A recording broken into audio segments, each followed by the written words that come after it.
Hey everybody, the Reeswarrel here, and welcome to Ace Attorney Dual Destinies. And I said Ace Attorney Phoenix Wright. Yeah, I'm not using the Phoenix Wright subtitle purely because you don't only play as Phoenix, whereas in all the other Phoenix Wright games you did only play as Phoenix, so it makes more sense to just refer to it as Ace Attorney Dual Destinies. Alright, tap the screen to... Jesus, that was loud.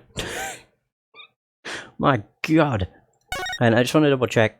Fast forward. I'd rather have none, because then I don't accidentally activate it. And this actually has costumes, but I think I'll probably show that off. Maybe even use them for the like DLC case. Yeah, which will be at the end of the game. Either way, let's start with episode 1. Turnabout Countdown. Start from the beginning. Yes. Oh man, I've been very excited to cover this. Because, God, it's more Phoenix Wright, you know. Or it's more Ace Attorney. What's not to love? And it has animated cutscenes, or anime cutscenes, as well as voice acting for the cutscenes. It's just, it's just so good. I did actually record this earlier, before the session of Steins Gate, but I was having some serious issues. I think my computer was just being a piece of shit. Yeah. I usually know when it's being a piece of crap. Yeah, but I thought it had been fine, but never mind. It's all in the past. Either way, I'm gonna shut up. So I'm pretty sure Phoenix is gonna take over with the talking. That was one hell of a bomb, though, given the fact it was in a tiny container. These are dark times. Oh, listen to him. The law has been reduced to rubble. Yes. And it's up to us to restore it to its former glory.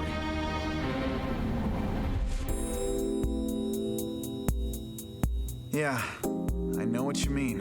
It looks like your target finally decided to make a move.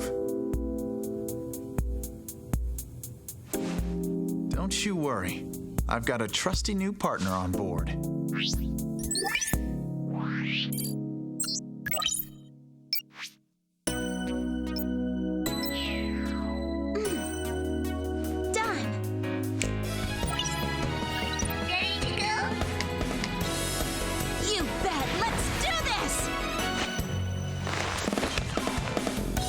She's been with us for half a year, though I can hardly believe it.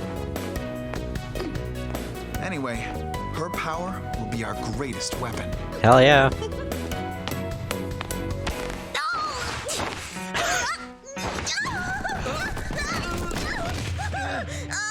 Jesus. Well, she fell down the stairs, so probably not.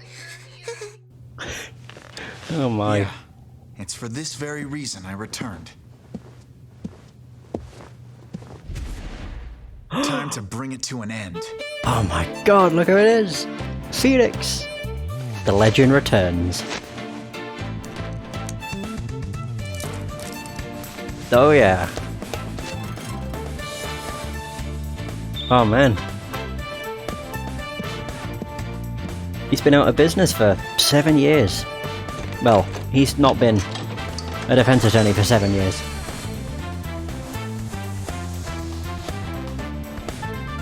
Oh, look at him. Oh. Yes! Oh, I'm so excited. And there's Apollo. For some reason, he's bandaged to all hell. He actually looks pretty badass in this, because of the coat.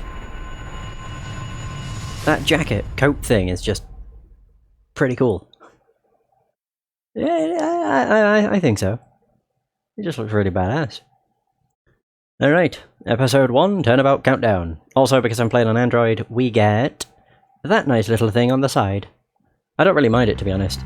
It's just to keep the aspect ratio of the game normal, I guess. So it's not stretched oddly. The best thing about bombs is how they erase and destroy, without discretion. Yeah, they don't really care what they destroy. They just kind of go with the flow. By the way, we now know who the culprit is. Now all I have to do is pin everything on that little girl. And of course, with this being the tutorial, I'm going to try and get through it in one session, but I suppose I'll see. It might not be that simple.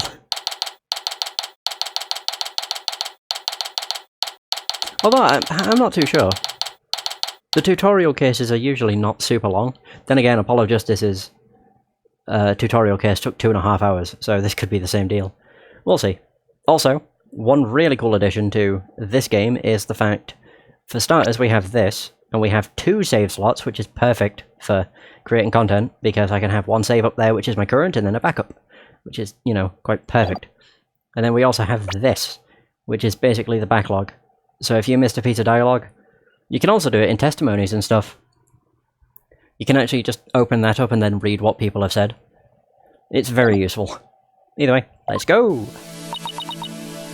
Oh yeah, we start as Athena, which is the new girl. Nope, not feeling nervous at all. It's amazing what a girl can get used to. Even a tense atmosphere like this is no biggie. You doing okay, Athena? And look who it is. Look at it. It's Apollo. And he's in 3D! To be fair, it's honestly surprising how good these games look. Like, I think they look good on the 3DS as well, but if you compare the 3DS version to the Android version, it's just impressive. Like, how much better the Android version looks. Everything's just a lot more crisp. Oh, Apollo. Yeah, doing great. Like, hum a little tune great. Oh yeah? Well, that's good to hear. Although, I could have sworn I heard your voice crack for a second there. Oof, I'm that transparent, huh? Cracking? No, my voice isn't cracking. Never steal here, I tell you. This is Apollo Justice. Oh. Well, here you go. He's a fellow lawyer at the office I work for. Apollo is the lead for the defense on this case. But I'm going to be there at the bench with him, doing what I can to help out. I'll do whatever it takes to defend Junie. Speaking of steel, how are you holding up? That explosion really did a number on you. Oh, that's why he's bandaged. He was in the blast radius? I'm just happy that you're okay, Athena. Although, I can't pretend I have no connection to this case. That's why I'm going to see to it that Juniper's name is cleared. And I'm sure you feel much the same way. You got that right. I won't rest until Junie is completely cleared of all suspicion. Apollo? Athena? Oh, there she is. She looks like she has yarn balls at the end of her hair. Thank you for doing this for me. Junie! Oh, what? Bloody hell. She has a coughing fit. Okay, looks like her inhaler. Oh, it's like crack. She's actually got an acorn on her bow, ribbon even. Flowers on her hat. What a strange girl. Hey, you okay? Yeah, she's fine. Sorry about that. I always seem to go into coughing fits whenever I get nervous. This kind of thing never happens at home in the forest, though. This is Juniper Woods. She's my dear, dear childhood friend, and she's also our client for this case. The news keeps repeating that Junie is the alleged bomber. Oh, alleged. But that's ridiculous. There's no way Junie would do anything like that. Have you seen her? She wouldn't. I brought you a little snack, Tina. Just a little something from my garden. Hey, thanks. So, is this an orange or a tangerine? It's an orange. My grandma says, the orange is the colour of strength and endurance. Well, isn't that useful given the fact that Athena's ginger? Or orange-haired. Yeah, so she is the embodiment of strength and endurance. Oh, I get it. Strength for the trial, right? Junie. You're always so good to me. Jeez, look at me. Standing here clutching an orange to my chest with tears in my eyes. Well, don't you worry. We'll be so powerful in there they won't know what hit them. Right, Apollo? Yeah, that's right. Come what may, this is one trial. Oh dear, we just can't lose. You ain't looking so hot, buddy. Holy crap, that took him a long time to hit the floor. Like, literally, like 3 seconds. I would say maybe that's accurate. I'm guessing he's not up to snuff yet. Like, he ain't healthy. The boy's injured. Apollo. Yeah, I don't think he can do this. Blood is seeping through his bandages. One of his wounds must have reopened. All this time he was trying to put on a brave face, but he was really overdoing it. No shit. He was caught in the blast radius of a bomb. Of course he isn't going to be up to doing any sort of defending. Mr. Justice. The trial is about to start, sir. Please proceed to the courtroom. What, now? But Apollo's in no state to defend. Oh dear. I have to. Defend Juniper. What are we gonna do? The trial is about to start with or without us. There's only one other option I can think of at a time like this. But even if I called him now, he'd never get here in time. No wait, there's something else I can do. Apollo, give me all the evidence for the case. Huh? What are you gonna do? Bailiff. Yes, miss? The defense would like to submit a substitution of attorney petition. Athena? You're not seriously... You just concentrate on getting better. I'll defend Junie. Oh dear, he does not look too confident. All by yourself? Athena, stop for a second, think about what you're saying. You've never once taken a case on alone before, right? I know, hey problemer. I can handle it, I think. But I guess it's really up to you, Junie. Would you be okay with me taking over? Sure. Oh, she's so happy. Look at that face. I believe in you, Athena. And that's enough for me. Apollo, on the other hand, does not look too sure. You're worried for me, aren't you? To be honest, I'm pretty nervous too. I think my heart might just burst out of my chest.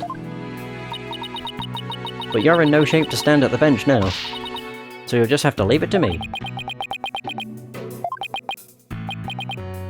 Alright. I can see your mind's made up anyway. I hate it that I can't be there, but I know you'll give your utmost to defend Juniper. You bet I will. Rest assured of that. Well, there you go. My name is Athena Sykes. I'm still just a newbie, but I'm a lawyer. This is only the second time I've taken the lead in a defense case. It'll be the first time I stand up there alone, though. But I have to do this. And I'm definitely not about to let anything bad happen to Junie. I absolutely love what happens when you go into the courtroom. It's just so cool. I mean, look at this. Just look at this gloriousness. Day 1. Court is now in session. All rise. Also, look at that. The glorious judge, his 3D beard and his bald head. Doesn't he just look marvellous? I also like the music. Yeah, it's real nice. Court is now in session for the trial of Juniper Woods. There's Athena. The defense is ready, Your Honor. The prosecution is also ready, Your Honor. Uh-huh. And what is the meaning of this? I was under the impression that Mr. Red Monkey would be my opponent today. Yes, well, the substitution of attorney petition was submitted just a few moments ago. Due to the explosion in the courthouse yesterday, Mr. Justice is unable to continue. I see, I see. Not at all surprised he used that as an excuse to run away. With me as an adversary, who wouldn't want to feign illness in order to escape? What the nerve of that guy? I'm going to give him a piece of my mind. Well, I would if I wasn't so nervous. Ah, this arrogant jerk. You arrogant jerk. Oh yeah. Get introduced to Athena and Widget. No, Widget. Is my hearing getting worse? I could have sworn I heard the defense say something just now. No, you didn't hear anything at all, especially not from me. How odd. I could have sworn I also heard something. That would be my indispensable partner, Widget. He sometimes blurts out what I'm thinking. Well then. If that's the case, then it's a clear contradiction to what you just stated. A contradiction? You just stated that you said nothing. However, if that device of yours says what you're thinking, then you indeed said I was... what was it? Elegant at work? Or elegance at work? Actually, it was arrogant jerk. At any rate, what does it matter if it's a red monkey or a yellow monkey facing me? No fresh out of law school rookie can defend this witness. Mr. Payne, I believe that's enough. Let's get back to the case. Of course, Your Honor. I'm more than ready to show this little girl why they call me the Rookie Humiliator.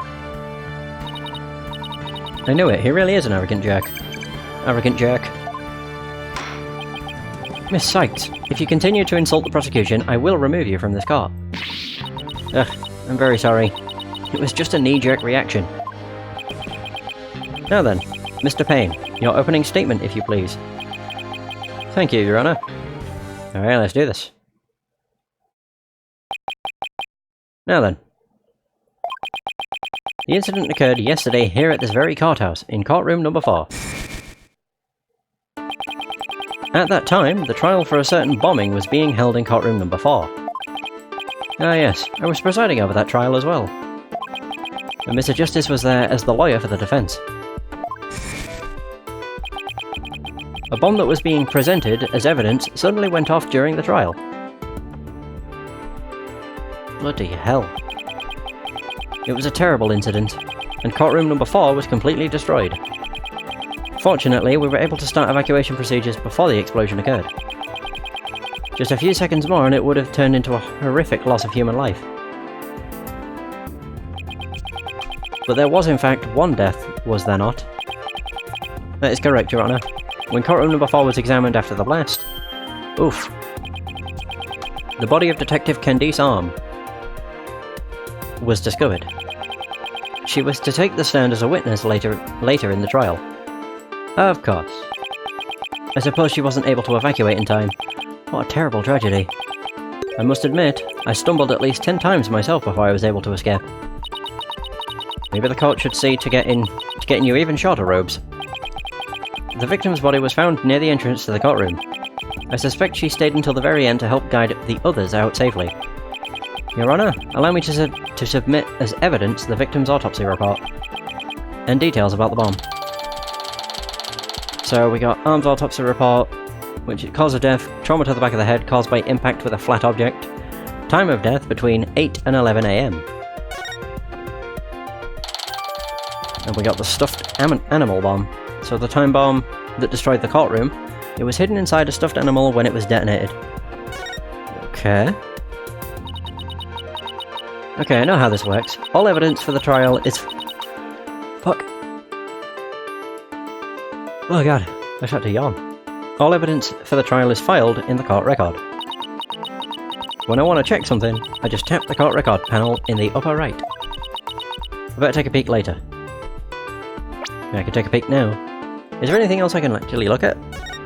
Oh, details is literally just a picture. And I can't do anything with that. Okay. Of course I can't check it, it detonated. Duh. Now then, please call the accused to the witness stand. Dun dun. Oh god, she's gonna have coughing fits. Oh god, I've just realised you can actually see people in attendance. Like, you can just see some, like, faces just in the background. God, that looks quite creepy.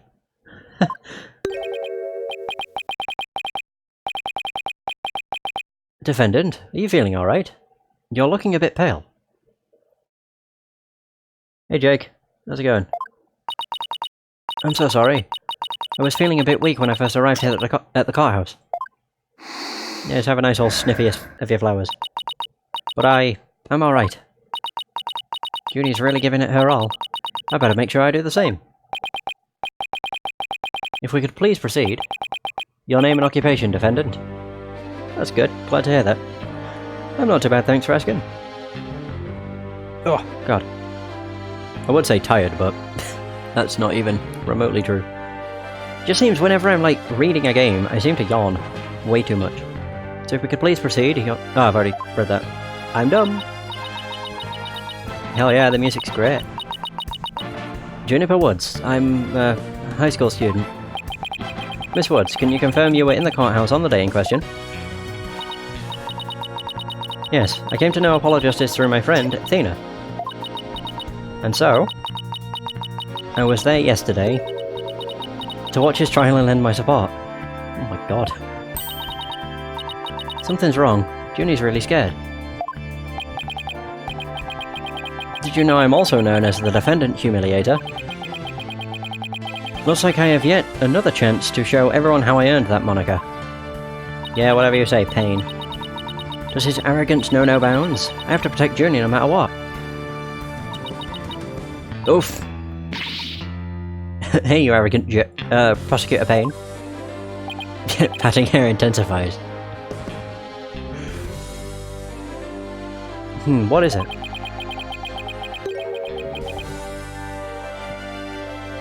Do you want me to demonstrate why I'm known as the Rookie Humiliator instead? Deep breath, Athena. Don't let him get to you. Prosecutor Payne, Junie is telling the truth. Mr. Justice also backed up her claim when we saw him in the defendant lobby. And Junie, he said that he was glad to get the lotus root you gave him too. He was? My grandma says lotus root is good for your eyes.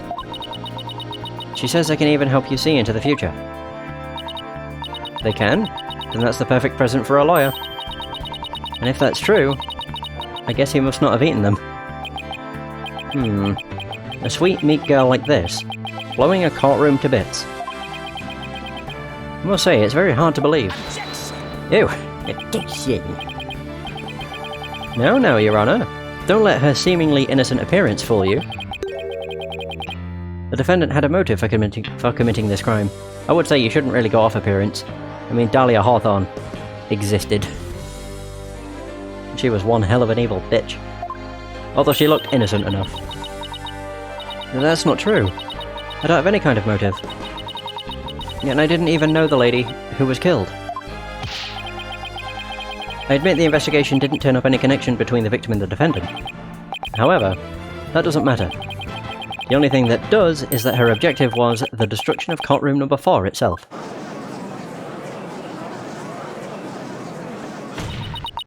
Dahlia Hawthorne's a fucking incredible character. Just because of all of the evil things she did, but you would never guess it just from looking at her. God, Trials and Tribulations is such a fantastic game. I'd probably say it's my favourite Ace Attorney game. So far. Hey, what's that supposed to mean? Why in the world would Miss Woods want to do that? That's a very good question, coming from a novice such as yourself. But first, a question for the defendant. Have you ever been brought up on false charges? What? Why, yes. Yes, I have. And did that experience cause you to harbour a grudge against the court system? Oh, so that's what Athena sounds like. Now wait just 1 minute. If that kind of thing was a motive for blowing things up, then every one of our clients would turn into bombers. That's a valid point. We wouldn't have a single courthouse left standing in the land. I can see the accused isn't the only one who might bear resentment against the courts. But Miss Woods is the only person who could have committed this crime. Why? Because we have found some decisive evidence that proves the defendant's guilt. Whenever they say decisive evidence, you know it's a load of shit. Decisive, huh? I'll believe it when I see it. Yeah, exactly. You tell him, Athena. It involves a very unique aspect of the bomb itself, Your Honor. And what exactly was so unique about it? Why don't we have Miss Sykes answer that question? Huh? Me? I notice that you appear to be very nervous, and well, gentleman that I am. I'd like to offer you the chance to gain some confidence with such an easy question.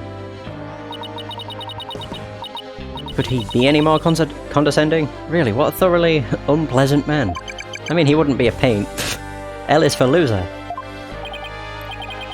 What did it just say? Nothing.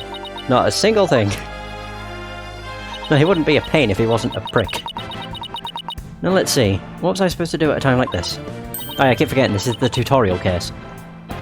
Hand-holding away! Oh, I know, the court record. The information I need is somewhere in the court record. God, how many times do you have to beat me over the head with that? Right, okay. I think I understand what they're wanting me to say. Alright, Miss Sykes. Let's hear your answer. What was unique about the bomb that blew up in the courtroom? Was it because it was in Apollo's briefcase, in the judge's pocket, inside a stuffed animal? Both. Oh, that was a nice desk slam. Mr. Payne, what kind of simpleton do you take me for? It was stuffed inside a stuffed animal. Its evil intentions covered up by a cute exterior. Very good. Have a cookie. The bomb that went off in the courtroom was indeed hidden inside a stuffed animal. I know the other ones were a bit... Actually, Apollo's briefcase could have been one, but... I should have actually answered in the judge's pocket. I'm curious what would have happened. The bomb that went off in the courtroom was indeed hidden inside a stuffed animal. Oh, look at Widget! Widget's so happy! There, how do you like that? Not bad, huh? I am fine. Just like I said from the start, I can do this. Yes, as I recall, the bomb was stuffed inside a stuffed animal the whole time. I never even got to take a look at it.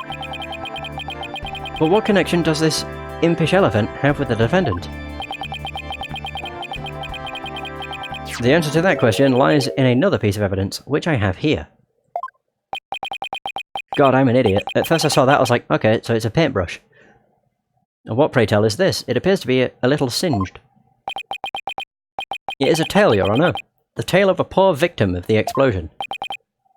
This is incredible! You saying it's Detective Arm's tail? Oh my god. Your Honour is so very close, but no. It belongs to this stuffed animal. It's called the Phony Fanty. A rather unpleasant name, if you ask me. He's the mascot for a campaign to eliminate false evidence and false charges, is he not? Exactly, his motto is phony evidence is just trunked up. That's so wrong on so many levels. The Phony Fanty's tail is made of vinyl cloth. And we found something very interesting on its surface. The defendant's fingerprints. Ah, great, it's going to be another one of these. What? The Phony Fanty provided the prosecution with all the evidence we needed. It clearly proves that the accused handled the bomb. Oh dear. Just got smacked in the face by your own hair. I really do like all the new camera angles it shows. But that doesn't make any sense. Why would Junie's fingerprints be on it? Is this going to be another case where she was, like, knocked out and someone essentially forged the fingerprints? Because that's happened so much. Actually, come to think of it, I think it may have happened on maybe 1 or 2 cases. It definitely happened on 1.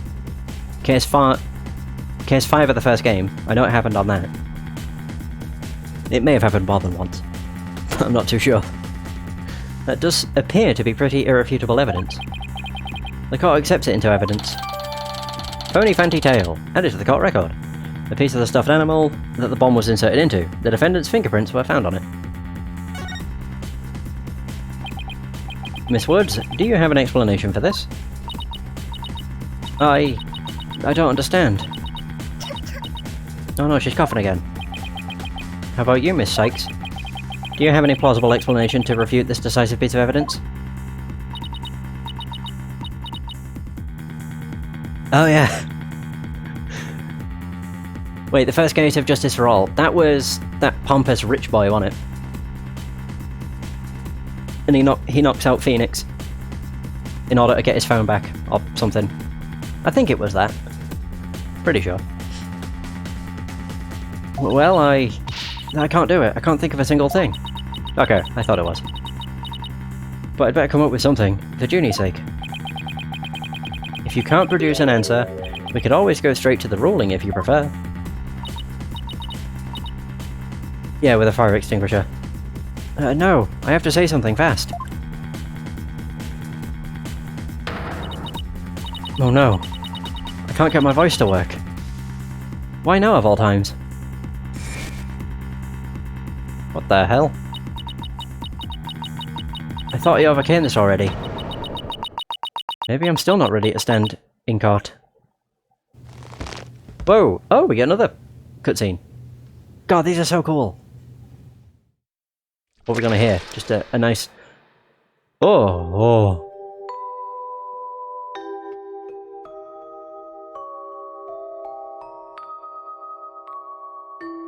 I have several questions. Whoa. God, they look horrifying. Jesus.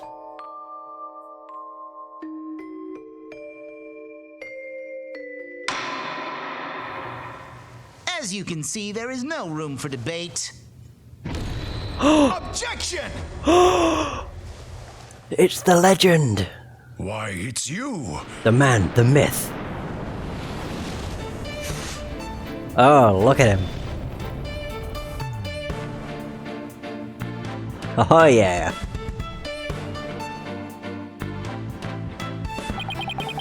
Holy shit. I've just... wait a... whoa, I'm confused. It seems we're on like a different angle. It used to be the other way around. Whatever. So it took me so long to get here, Athena. Apollo explained the whole thing to me over the phone. He asked me to come help you out in his place. Thanks for coming. I hate to admit it, but I was having a real rough time on my own. Oh, I don't know. I think you were doing just fine, all things considered. And you hung in there, giving me enough time to get here. Now let's turn things around. You got it, boss. Haha! Look who showed up out of the blue. If it isn't Mr. Phoenix Wright, you always manage to surprise me. Your Honor, Mr. Payne has called for an early ruling. But I believe there are still many things that need to be deliberated. How did Miss Wood's fingerprints wind up on the stuffed animal tail? How was the bomb even detonated? Until these questions are answered, I assert it's impossible for a fair ruling to be made. Yeah. You are absolutely right. Let's continue from where we left off. I assume you have no objections, Mr. Payne? None at all, Your Honor. Oh god. She's gonna pass out from coughing. Miss Woods really looks like she's having a hard time. Johnny's really struggling, Mr. Wright. I get the sense she's afraid of the courtroom itself. Because of yesterday? Yeah, it was understandably very traumatic for her. Poor thing. And here she is, back at the courthouse again, being so brave. I'd like to make a request, Your Honor. If at all possible, I'd like to have Miss Woods rest in the lobby. Given the defendant's condition...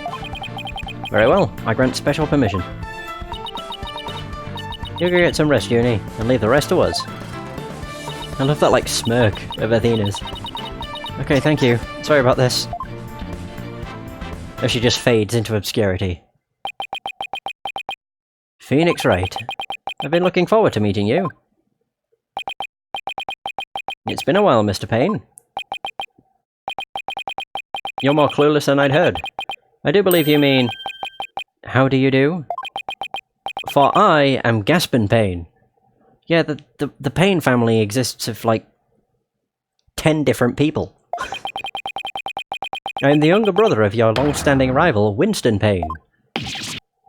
What? Long-standing rival? Were we ever rivals, let alone long-standing? Actually, maybe it was Winston in all of the... Was it Winston in the first game, Justice for All and Trials and Tribulations? And also Apollo Justice? I don't know if it was the same guy. You'll see, Mr. Wright, I will cleanse Winston of the disgrace he met with at your hands. Looks like this royal Payne is going to be as thoroughly unpleasant as the other. Ha!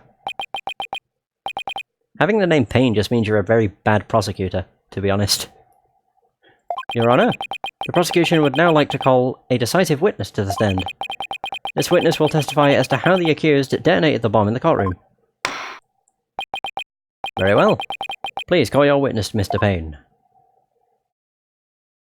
Oh, okay. Witness, your name and occupation, please. Witness? Oh my. Wait. Name is Ted Tonate. If you spell Ted backwards, that's Det. If you put that together with his last name, that's Detonate. Clever. Occupation, bomb disposal specialist. Oh my, what a strange robotic voice you have.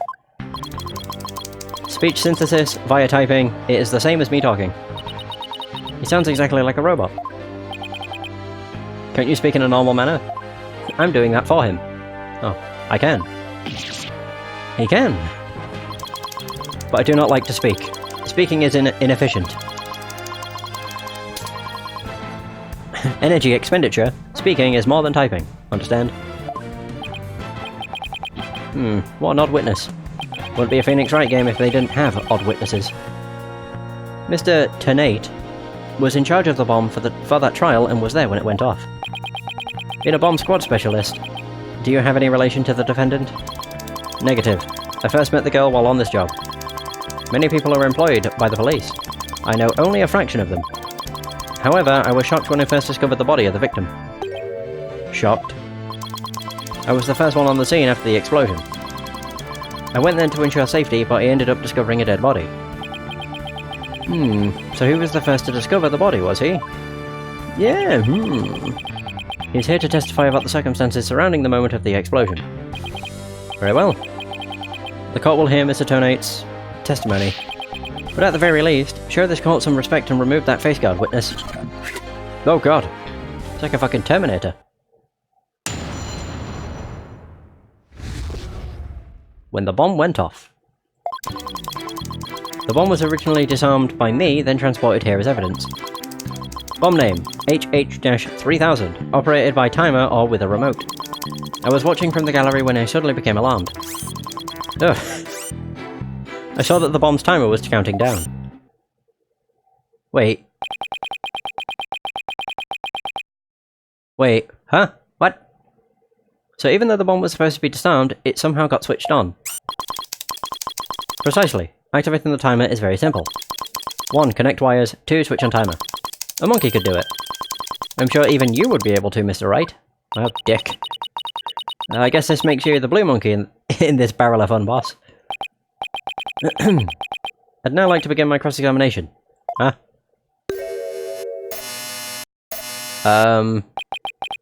Mr. Tonate? What is that?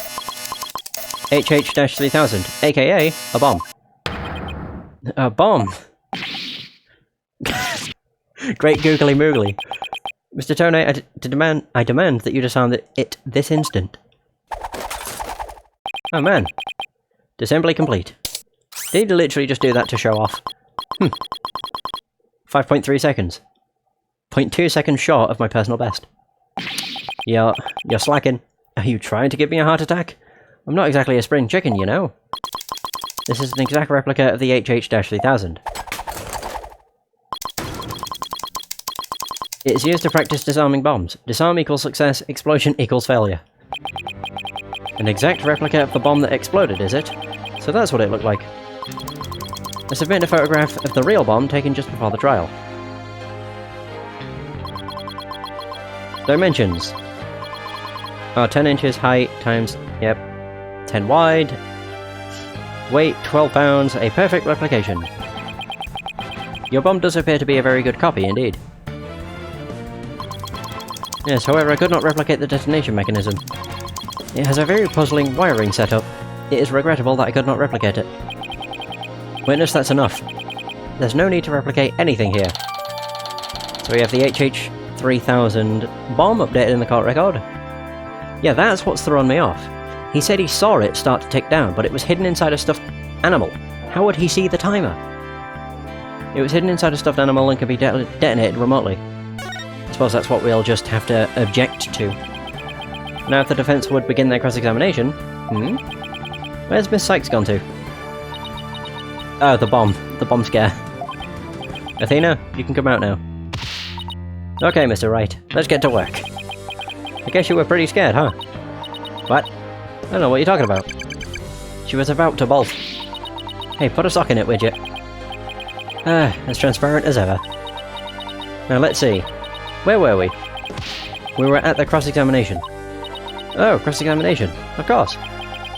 She seems disoriented. I wonder if she's alright. Maybe I should ask Athena if she remembers how to cross-examine. To help her focus. Oh god, I get the choice of do I want tutorial or not. I've played enough of these games. I think I'll be fine. Plus I don't want to go through more tutorials. Just bashing me over the head with what I have to do. Nah, no need for that right now. She'll be fine. I'll do everything I can to help. If you can't find any contradictions, and you flub up too often, don't be afraid to ask me for help. Oh! Tap the consult panel when it appears to consult with me. I'll let you know where I think the suspicious statement is. Really? Sounds good. I'll be counting on you if I get in a bind. That's... interesting. Alright, it's cross-examination time. Interesting.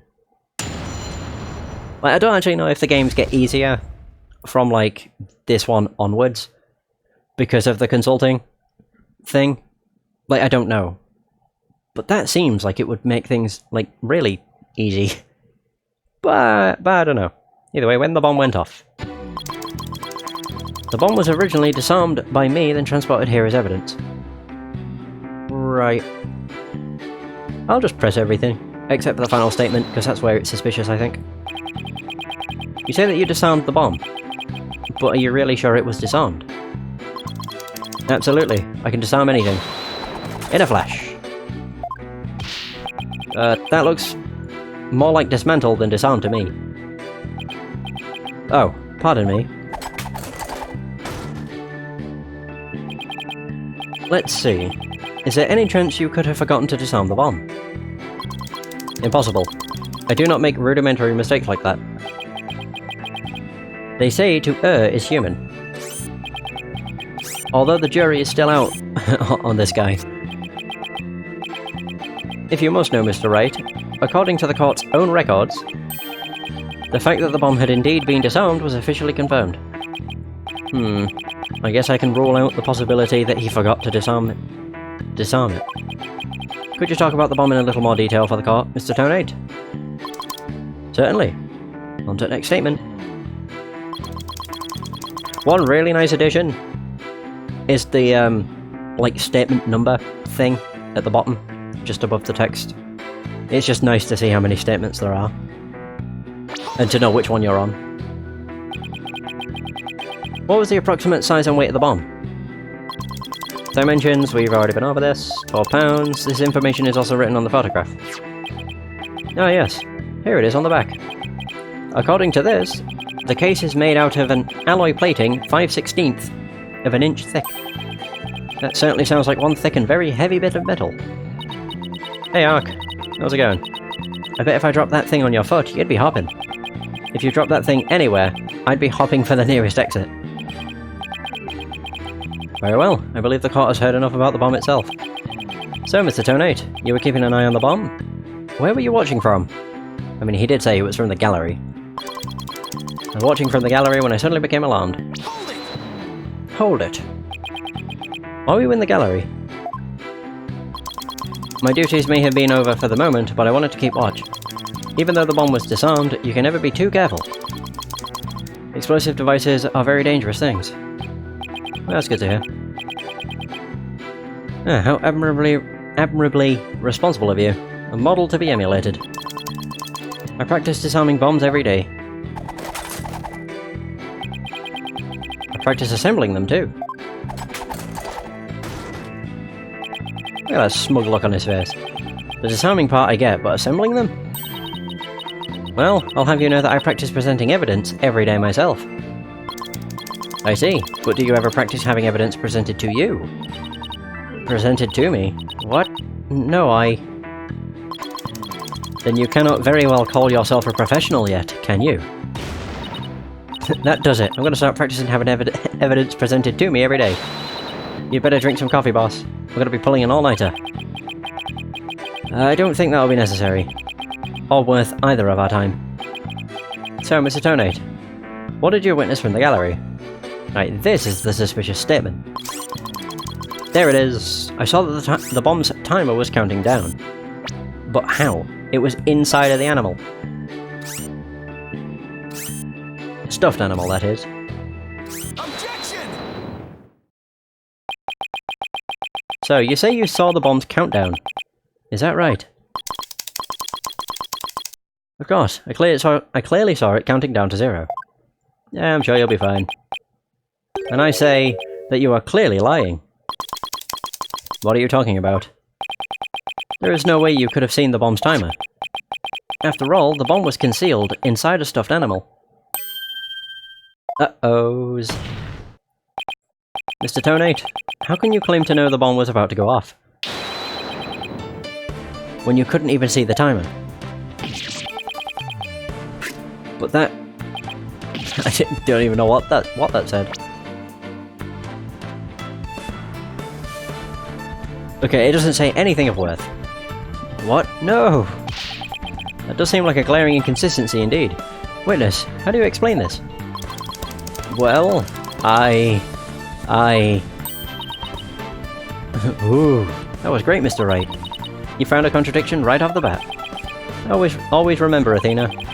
When you find an inconsistency in a witness's testimony, there's always a reason behind it. It could be a lie, a hidden meaning, a secret. Whatever it is, it's up to us to dig it out. And pointing out every contradiction we find is the best way to do it, right, boss? Now the question is, what can we dig out of Mr. Tonate? Well, let me see. No. There must be some mistake. Oh yes, of course. I remember now. Yeah, of course. The sound. I knew because of the sound. Sound? What sound? When the timer of this type of bomb is switched on, it beeps softly. Beep, beep, beep. It is the sound of the bomb counting down. A beeping noise, you say? I suppose it would be possible to notice that even with the bomb inside the stuffed animal. I simply made a mistake. My bad. I'm pretty sure other people would hear it too, though, would they not? Objection! How in the world did you hear such a tiny little sound all the way from the gallery? Listening for the sound of a bomb's timer is an integral part of my work. I constantly undergo training so that I will never miss it. I hardly think training would help you hear something so soft from so far away. But what now?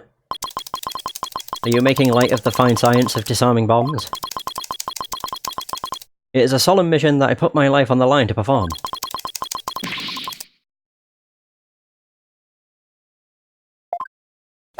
I don't think I read that. What kind of specialist would I be if I could not hear a bomb's timer? It's not like disassembling a toaster, you know. See, this thing's already coming in use. No, he's just showing off. Oh, look at him go! You keep asserting that the sound was too tiny to hear, but the only tiny thing here is your skill as a lawyer.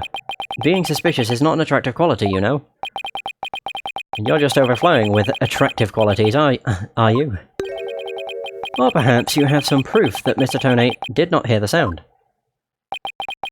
Well, no, but it still seems totally suspect. It's going to be really hard to prove that he didn't hear something. If I have this correct, the prosecution's argument is that someone reactivated the bomb before it was brought into the courtroom. What I don't understand, Mr. Payne, is why you believe that person to be Miss Woods. That's simple, Your Honor. Mr. Tonate happened to be there when it happened. He was there when the defendant rearmed the bomb. What's this now? It happened before the trial started. It was when Detective Arm and I were transporting the bomb. We brought the bomb to the lobby for the defense. Bomb equals evidence. The lawyer wanted to see it before the start of the trial. Looking for a chance to get at the bomb, Miss Woods was already there at the lobby. Or in that lobby. Her goal was surely to rearm the bomb and steal the remote switch. The remote switch? Yes, the switch that controls the bomb remotely. Duh. It has been missing ever since the incident. So missing a remote switch. Switch that starts the time bomb's countdown. It was stolen just before the blast and is now missing. Great! I am partially to blame. I left the bomb and remote on top of the transport case. and they were rearmed and stolen while I was talking with the lawyer. The defendant then used the remote from inside the courtroom to start the timer. How can you assert so unequivocally that the bomb was rearmed in the lobby? The bomb was safely secured in the transport case. The only time it was outside of the case was in that lobby. Therefore, that was the one and only opportunity anyone had to meddle with it. Someone other than Mr. Tonate could have opened the case and taken the bomb out. Impossible. The transport case is assigned exclusively to me.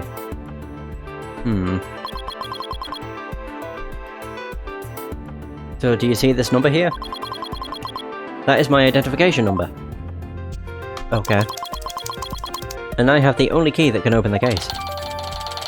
Bomb transport case. The case Tonate and Detective Arm transported the bomb in. Tonate has the key. Nevertheless, Mr. Payne's assertion is nothing more than conjecture. You have no proof that it was Miss Woods who stole the remote switch. And by the same token, you have no proof that it wasn't her. But what I do have is a piece of evidence that proves the defendant handled the bomb.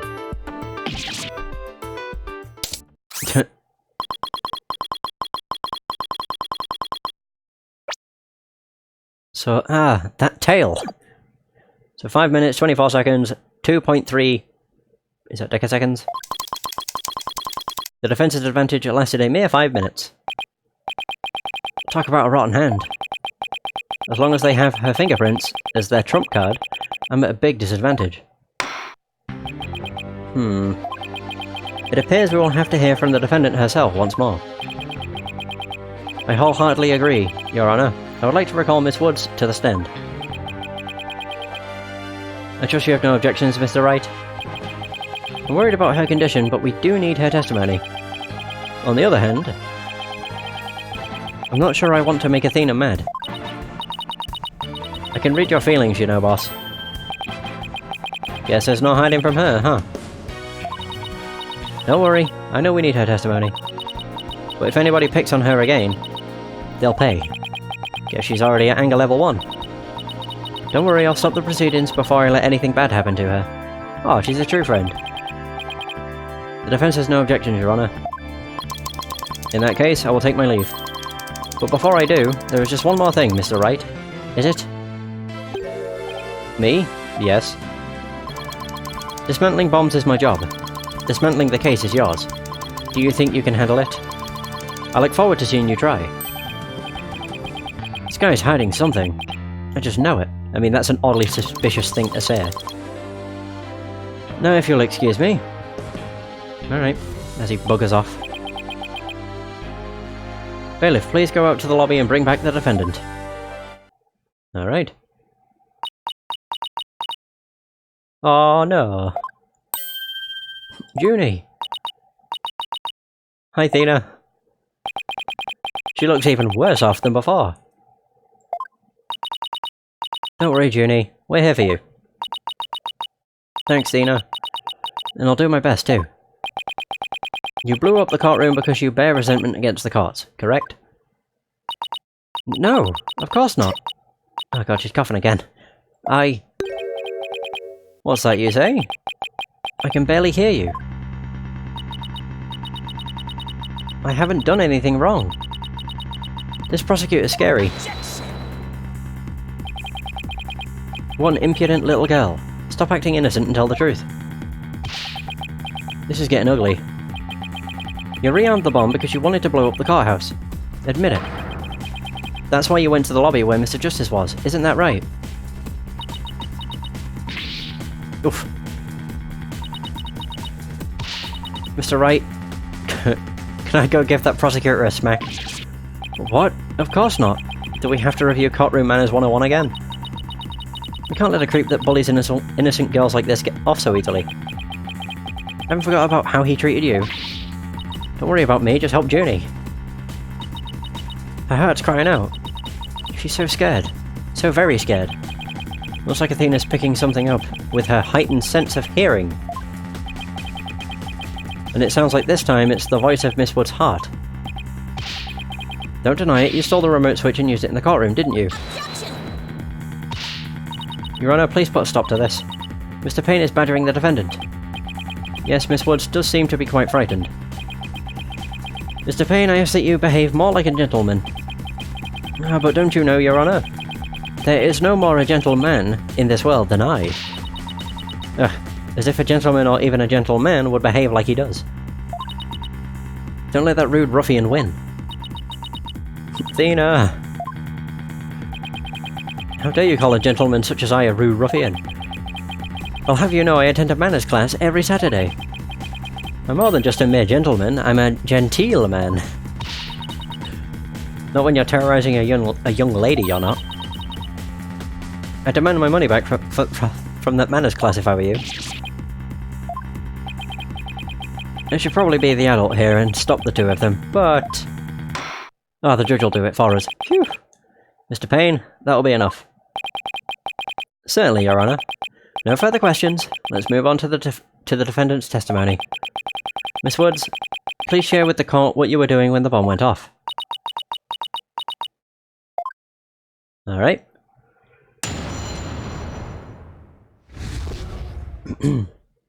When the bomb went off. Well, that day, I was watching from the gallery. Jesus. The bomb went off, and rubble started falling. It fell on top of me. Oh. So Ginny's clearly in pain, being forced to recall the bombing like this. She can't even get her words out. This isn't going to work, so what now? Hey, wait a minute. Even if she can't vocalize what she wants to say, we can listen to what's inside her heart. Yes, now's the perfect time to use Athena's power. You can hear it, can't you, Athena? The cries of Miss Wood's heart. Yes, and they sound incredibly strained. She's so scared, I think she could collapse at any second. Athena has a unique ability, you see. With her finely tuned sense of hearing, she can hear the words of a witness's heart. In essence, she can sense how a person is really feeling from the tone of their voice. Guess it's all up to Athena. And her special ability now. Athena, I want you to use the analytical psychology you studied. And listen to the testimony of Miss Wood's heart. Okay, boss. I'll give it a go. After all, this is the whole reason I put all that effort into studying analytical psychology. What? Auf geht's. Let's do this. Alrighty.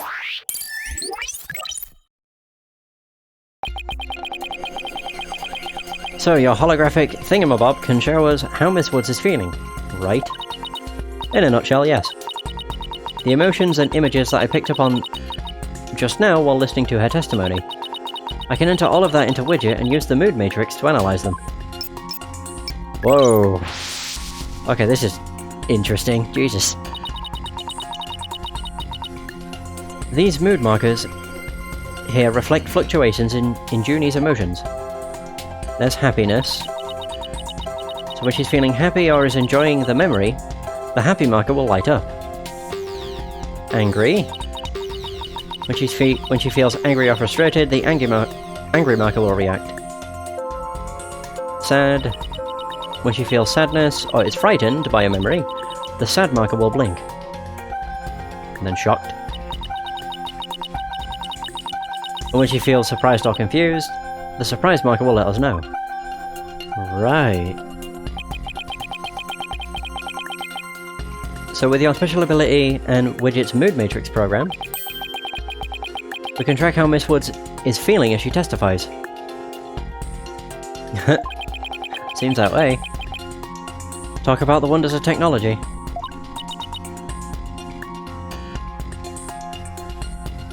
Yep, now let's give it a shot. I'm picking up on some kind of discord or noise in Junie's heart. Noise level? What the fuck? See here, this is what the noise looks like in the mood matrix.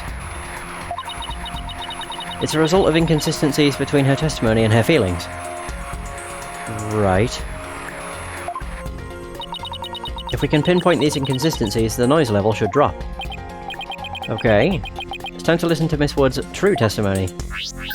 What the fuck? This is cool.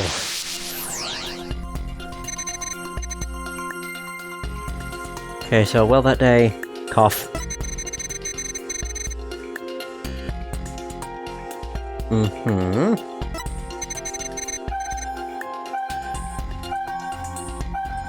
Right, okay. So she's surprised. I mean, that's an understandable reaction. Rubble started falling. Oh! That's odd. I think I have a good grasp on Junie's emotional state now. She's happy when rubble fell on top of her. This power of Athena's is incredible. And I'm seeing an unexpected emotion that's inconsistent with the content of her testimony. So basically the mood matrix is to find inconsistencies in mood. But also in correlation with the testimony. So if it's something that's naturally surprising, and there's a conflicting emotion, man, that's badass. What, already?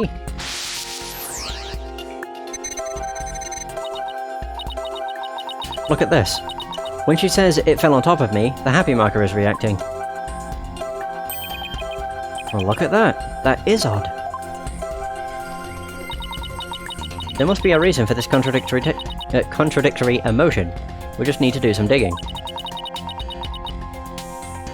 When you find an unexpected emotion, tap the unexpected emotion from the 4 mood markers. Wait, what's the unexpected emotion? I like how it's highlighting it. Got it! Yeah, happiness. Widget is registering joy when Miss Woods recalls the rubble falling on her. There must be a reason for this unexpected emotion. Miss Woods, as the rubble was falling, was there also something that made you feel happy? What? Someone jump in to, like, save her or something? Mr. Wright, the feeling of happiness is spreading throughout Junie's heart. Keep going on this point, and I bet Junie will start to calm down. Great. Let's hear what she has to say. Just as I was about to escape the courtroom, the bomb went off.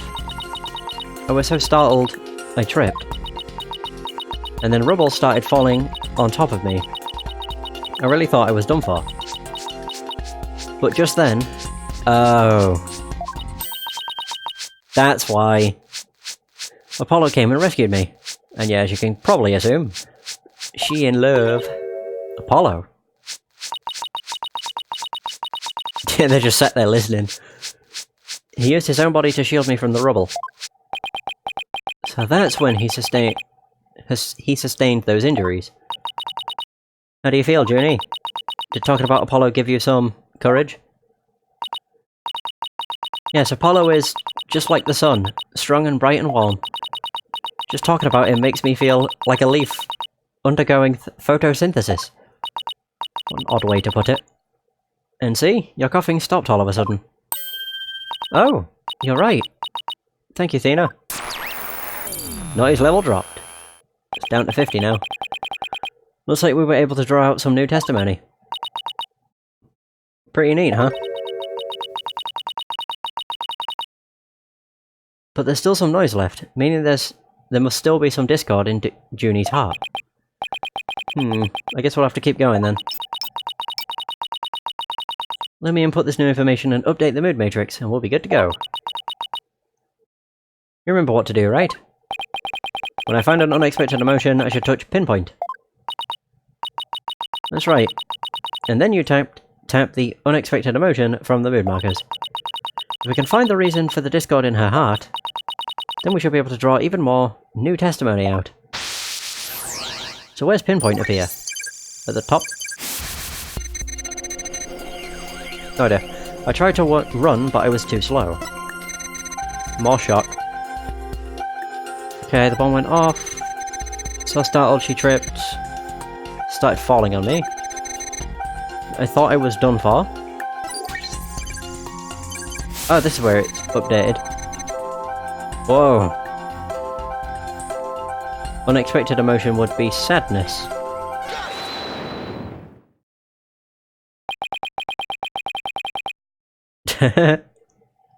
Might as well, it's the way to pass the time. You were happy when Mr. Justice rescued you, weren't you? Oh my god, she's so head over heels for him. Jesus. I mean, every time we even mention Apollo, she starts knitting that, like, heart thing. Heart scarf. Yes, I was really happy. But was there also something you felt sad about at the same time?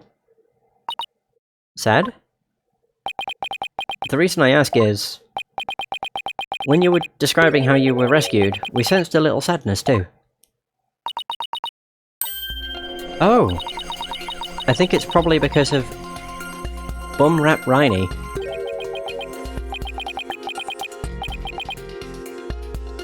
Bum Rap Riney? Oh, what do you know? Something new. That's right. That's why she was sad. Not because Apollo was going to get hurt. Because of a stuffed animal, of course. I brought my stuffed animal, Bum Rap Riney, to watch the trial with me. Bum Rap Riney and Phony Fanty are brothers. Who knew that the legal world could inspire a whole line of merchandise? I had Bum Rap Riney with me while I was watching the trial. But it wasn't until Apollo saved me that I realised I'd lost him as I was running away. My poor Riney, a victim of that terrible bomb. Oh, I know. You can see what he looks like in this poster. No more bum reps. It's for the campaign to eradicate fake evidence and false charges. Phony Fanty and Bum Rap Riney. Huh. Nothing against the campaign, but why an elephant and a rhinoceros? Mr. Wright, I don't sense any discord in Junie's heart anymore. Hey! Noise level 0. Perfect. So I guess that means we managed to draw out all of her testimony. That's right. I'll just make an update with the new info and we'll have the whole picture. So, do you think her new testimony will help? Absolutely. I don't know what I would have done without you, Athena. So, Bum Rap Riney was in that courtroom when the bomb went off. Now that we know that, it changes the meaning of that other piece of evidence. All I have to do is present it. At the right statement. That's what the tail's from. Oh, I don't even get to press. Oh god, shit. So I was watching from the gallery with Bum Rap Riney. I tried to run, but I was too slow. Before I could get out of the courtroom, the bomb went off. Okay, right, so these are all the same. Right, it's obvious I have to present it here. It's the only time she's actually got the rhino. The tail! It's not from Phony Fanty at all. Of course they'd have an identical tail. Sheesh. Miss Woods, I know this trial has been very hard for you. But can you relax now? You are, without a doubt, innocent. Mr. Wright, what wild assertion are you making now? My wild assertion is simply this. The two stuffed animals were mixed up. The tail the defendant's fingerprints were found on wasn't that of Phony Fanty. Right. It was the tail of her gallery companion, Bum Rap Riney. What? What nonsense is that? I can see they're both stuffed animals, yes, but they're completely different characters. The tail is the same, actually. An elephant and a rhino. They're as distinct as a defense lawyer and a prosecutor. But are they really so different? Both defense lawyers and prosecutors strive to protect the peace through law. Even elephants and rhinos have some similar characteristics. They're both grey, for example. Anyway, this poster is all you need to prove my assertions to be true. If I may direct the court's attention here, you'll clearly see how the two got mixed up. Alright, point out the tail. Ooh, it's actually got a nice little finger too. Present! Well, would you look at that? The two tails are exactly the same. Yes, exactly. The two stuffed animals are based on entirely different animals, but the design of their tails is exactly the same. Oh god. Go watch his fucking... Ew! His hair! It looks so strange. Order! Order in the court! As long as the possibility exists that the tail belongs to Bumrap Riney, we can no longer consider it to be decisive proof that the defendant handled the bomb. As things stand, I consider the charges against the accused unsubstantiated. Wouldn't you agree, Mr. Payne? He probably does wear fake hair, to be honest. Oh, yes, of course, Your Honor. Yeah, get owned, bitch. Oh, that was great, Mr. Wright. You turned things right around. Yeah, it's not over yet. But at least we managed to hold out this long. I believe that brings our proceedings for today to a close. Mr. Payne, I'm afraid you have some serious investigating ahead of you. Yes, Your Honor. Very well. Let us reconvene tomorrow. Court is adjourned. Alright.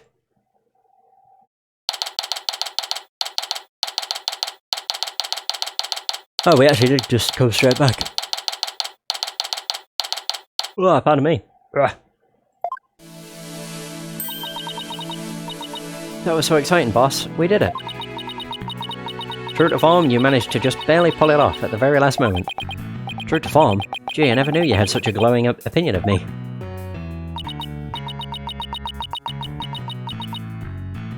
Thank you for everything you're doing.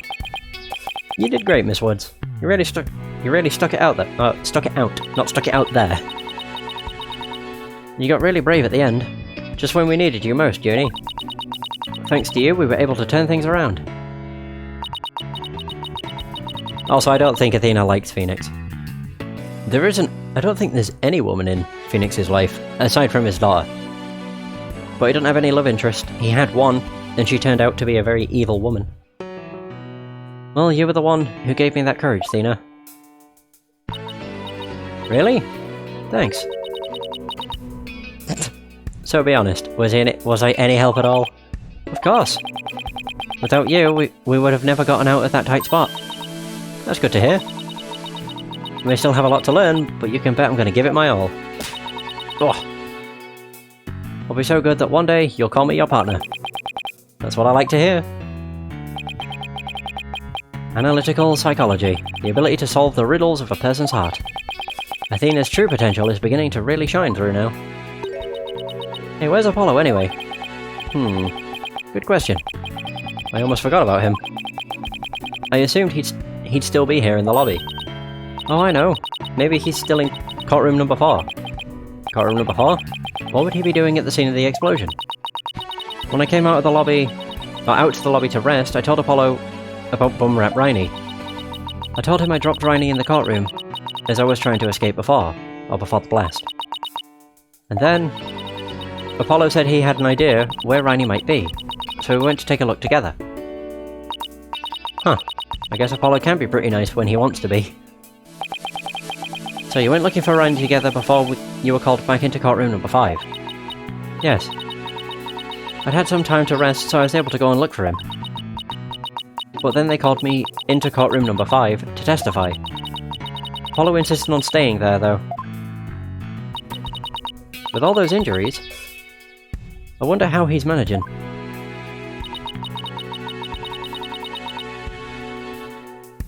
I think Apollo might have figured something out. Wonder what it was. He told me, I'm going to look for evidence to clear your name, Juniper. Just maybe he found some new piece of evidence. Anyway, we better go and get him. Good idea.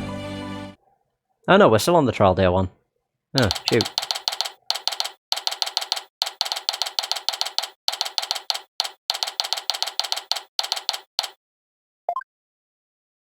And yeah, Phoenix's thing is basically being... Trial's over for today!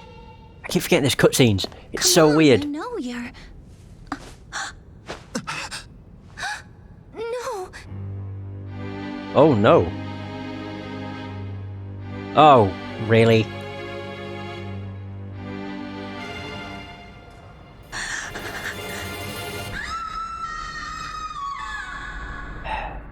Really? Of course. Is that going to be the end of this half? Of course it is. Bastards. Well, I think I'm still going to just... Ooh, that's a nice theme. I think I'm just going to do the tutorial case. I don't think it'll take that long. It means I probably won't finish it until 4 AM, but it's fine. He is still alive, yeah. He's just been knocked out. I only know he's still alive because he's in later parts of the game. At least what I can gather from previews.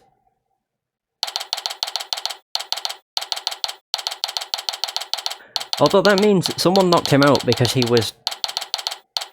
Maybe he was about to find decisive evidence, or, you know, evidence that would help us, and they didn't want that. I mean, I know the T guy did it. It showed him at the start of the case. It showed him with a bomb, saying something like, the best part about bombs is they don't... or they erase and destroy with no discretion. It was something like that anyway. This isn't exactly how I envisioned the second day of this trial to start. But given how things ended yesterday... Good morning.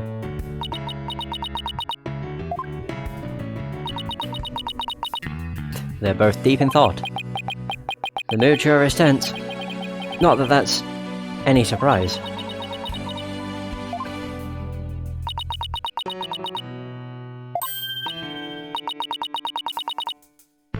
Oh, hey. Did you read the paper this morning, boss? Huh? The paper? That came out of left field. You didn't read it? Then you don't know the big news. Somebody spotted an abominable snowman way up in the mountains.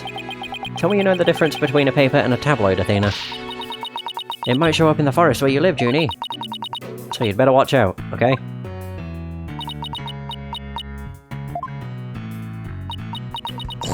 And back to the tense silence. You really should read the story for yourself. I couldn't even begin to do it justice. Justice? Oh no. Trigger word. Oh, poor Apollo. And it's all my fault. Shit.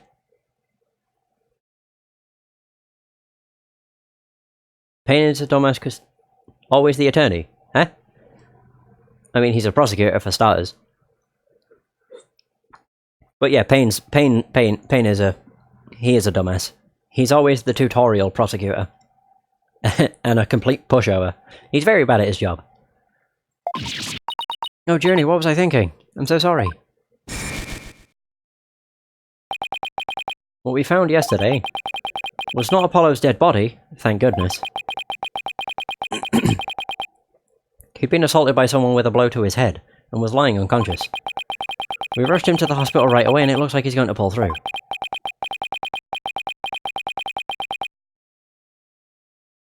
But it was still quite a shock to stumble onto a scene like that. And yeah, Payne's only a prosecutor for one case. He's always the prosecutor you face in the first case of every game. Or a Payne of some sort. It's not always the same guy. Is Miss Woods alright, Athena? Well, I managed to get her to stop crying. Now she's resting on that sofa over there. I guess she really feels responsible for what happened to Apollo.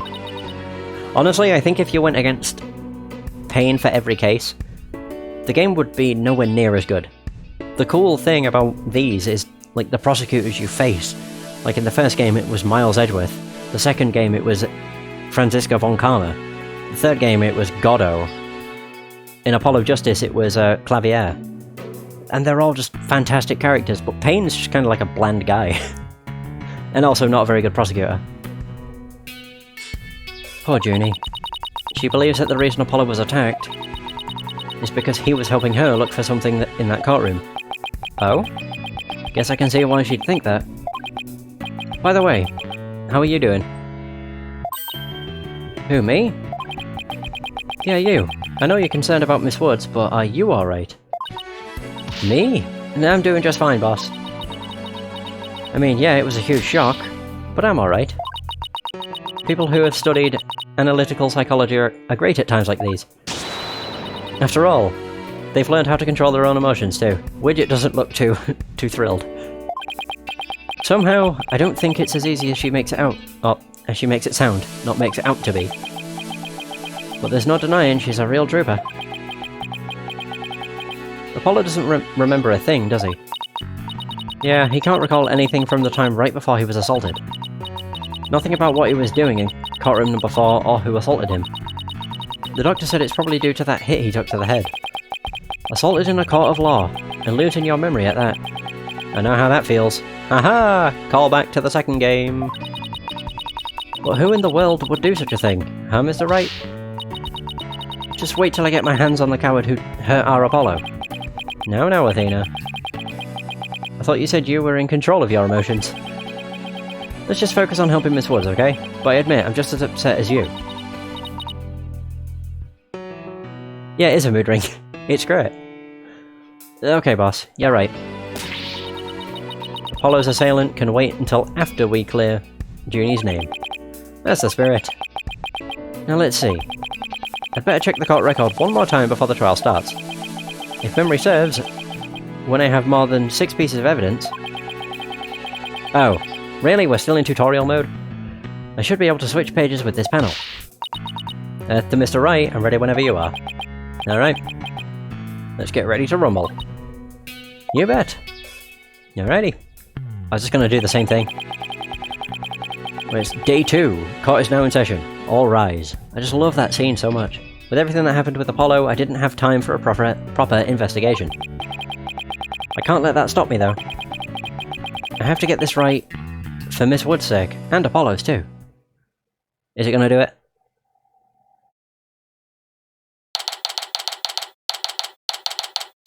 Not entirely sure. I think it will. Courtroom number 5. Yeah, it does. Nice! I just love this so much. Court is now in session. All rise. Court will now reconvene for the trial of Juniper Woods. The prosecution is ready, Your Honor. The defense is also ready, Your Honor. Now then, I believe I instructed the prosecution to further their investigation. Were you able to locate the remote switch in question? I'm afraid the remote switch is still missing, Your Honor. Ba-bum. I must say I'm disappointed, Mr. Payne. I'm not angry, just disappointed. I apologize, Your Honor. Aha! Looks like the prosecution is just as unprepared as I am. Perfect, we're on even ground. There is a separate matter, however, that I would like to bring up during this trial. A separate matter, you say? And what might that be? I assume you are aware that another incident occurred during yesterday's trial. And speaking, of course, of the assault on Mr. Justice in the ruins of courtroom number 4. Uh-oh. Why is he bringing that up? Yes, what a truly harrowing experience it must have been. Poor Mr. Justice. At the time of the attack, Mr. Justice was not alone. He was with the defendant, Miss Juniper Woods. Fuck's sake. He's gonna try and pin the assault on her. God, you really just want her to be guilty, don't you? Dick. He isn't going where I think he's going with this, is he? I think he is. Of course. The prosecution wishes to indict Miss Woods on the charge of Mr. Justice's assault. Fuck's sake. Order. Order in the court. Mr. Payne, the incident under deliberation here is the courtroom bombing. The assault on Mr. Justice has nothing to do with this trial. But I believe there is a connection between this case and Mr. Justice's assault. Please take a moment to consider these facts. Both events occurred in courtroom number 4. This is the location of courtroom number 4, where the unconscious Mr. Justice was discovered. As you can see, it's quite close to where Detective Arm's body was found. Courtroom number 4 diagram of the courtroom as it was when Apollo was discovered after the assault.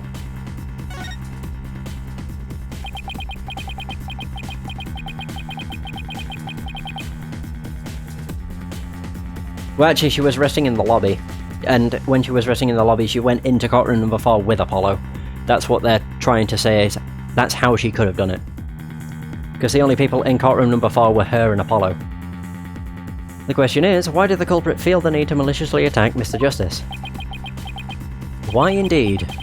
What do you believe their motive to be, Mr. Payne? I believe Mr. Justice found something in that courtroom while Miss Woods was with him. Evidence that fingered her as the perpetrator of the bombing. You mean he found some incriminating evidence? Precisely. And so I surmise that the defendant picked up a piece of rubble and hit Mr. Justice on the back of the head in order to silence him. Ginny would never do such a thing. She was devastated when we found Apollo hurt like that. Miss Sykes, please control your outbursts. It is the prosecution's belief that by deliberating on Mr. Justice's assault, or just Justice's assault, we will draw ever closer to the truth of the courtroom bombing itself. Yeah, I mean, it's quite obvious she wouldn't do it. Very well. Miss Woods is hereby officially indicted on the charge of assaulting Mr. Justice. Are you shitting me? What? Why are you listening to Mr. Toupee over there? Although, considering our conversation yesterday, I think Apollo might have figured... Yeah, that's why, it was to silence him. But it wasn't her that did it. I think Apollo might have figured something out. Wonder what it was. He told me. I'm going to look for evidence to clear your name, Juniper. Maybe the two incidents really are related after all. I would like to start by hearing from the defendant herself. Very well, bailiff. Please bring Miss Woods to the witness stand. Ah, boy. Poor Junie. I'm sorry. I can't seem to stop. Let's have some... Just inhale those flowers. Miss Woods. I guess she's still really upset about Apollo. Miss Woods, you went to the ruins of courtroom number 4 with Mr. Justice, did you not? Yes, I did. Good, good. If you would then, please testify about what happened to the court. Right. Alone with Apollo. Sounds like her dream come true. During the trial yesterday, I was overcome by a fit of coughing. Apollo stayed with me, and we went to the courtroom ruins together. But then I was called back to this courtroom to give testimony. Apollo insisted on staying behind in courtroom number 4. I swear I didn't attack Apollo. Why would I ever hurt such a kind person? So, Mr. Justice stayed by your side while you were feeling unwell? Whoops, I didn't realise that I pressed that. My bad. I lose track of where my mouse is. What an admirable young man. I thought his loud voice was his only outstanding feature. He may look like a little imp at times, but Apollo can be really nice too. I hope she didn't hurt her wrist backhanding that one out. But one has to wonder, why did Mr. Justice stay behind in the ruins? I think Apollo might have figured something out. Something? What kind of something? Something to do with the courtroom bombing kind of something, I think. Oh ho! New evidence for the case, was it? That's a very big kind of something indeed.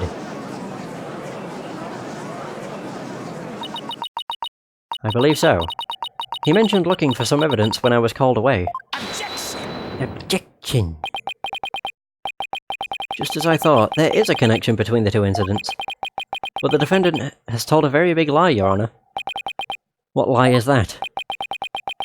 When she learned Mr. Justice would be looking for evidence, she attacked him. She attacked him to give herself the chance to destroy that evidence.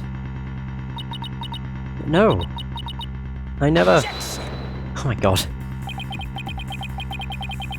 Miss Woods repaid Mr. Justice's kindness with violence. Oh, wow. Yeah, of course. Of course, yeah, sure. That's totally not a framing. At all.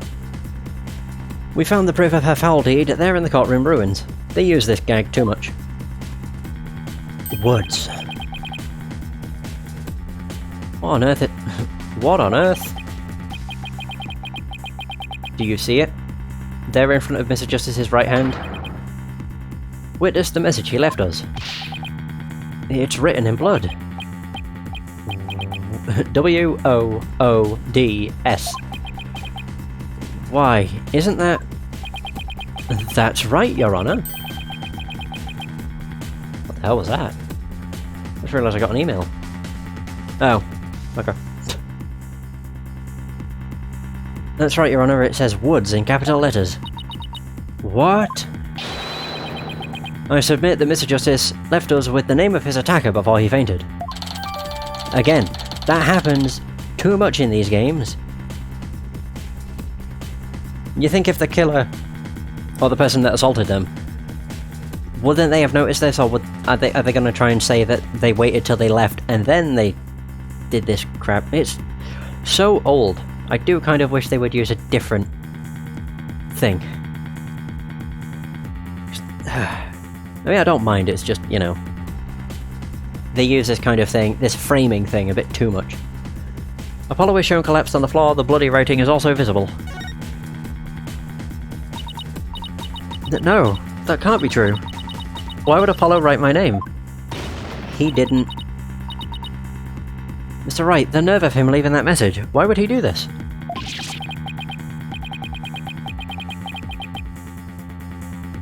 Hey, don't take it out on me. I don't understand it any more than you do. When we discovered Apollo yesterday...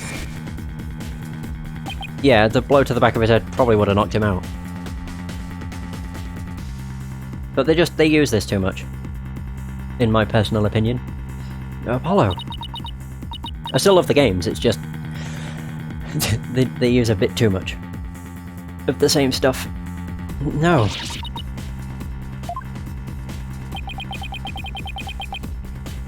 We didn't even have a chance to rush over to him. As soon as security heard Athena's scream, they ran in and cordoned off the area.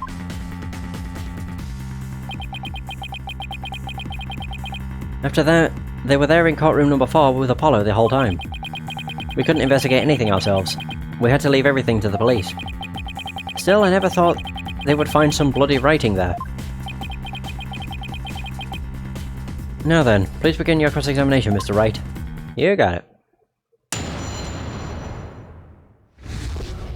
Right, it's time to press every single statement. Alone with Apollo. So she was overcome by a fit coughing. What do you mean? Do you always cough when you get nervous, Miss Woods? Yes. Mr. Wright, please do not make Miss Woods nervous by pressing her so ruthlessly. But that barely even qualified as a quasi-question. Let's help her relax with a little small talk before we dive into the cross-examination. You know, ask her about her hobbies and her crushes and stuff. Her crushes? Really? I don't know about this. Just ask her about Apollo. Perfect.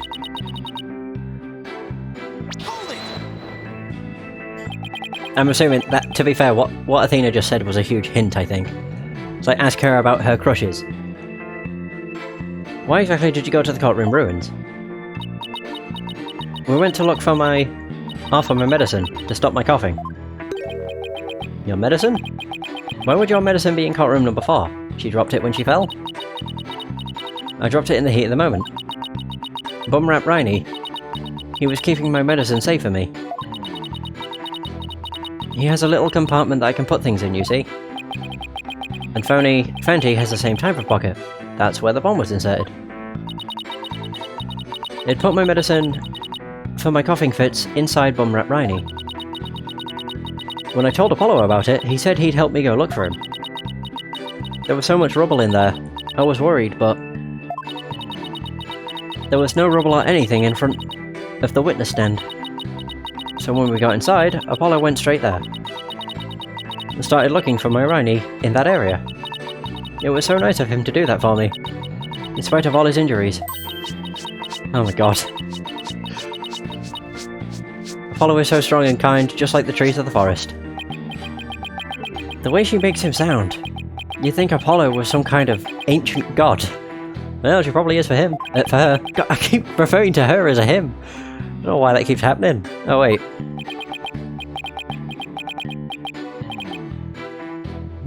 So that's why you went to the ruins.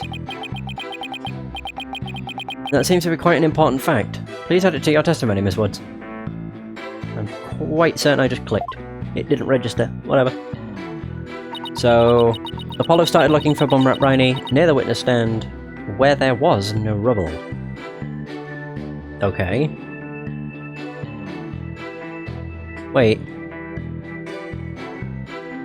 I don't actually want to... Wait, can I actually just look at my court record? Oh, I can. They introduced that. Before, if I wanted to look at evidence, I had to go into present first. What is this? Oh. Well, the witness stand's there. There's a lot of rubble near the witness stand.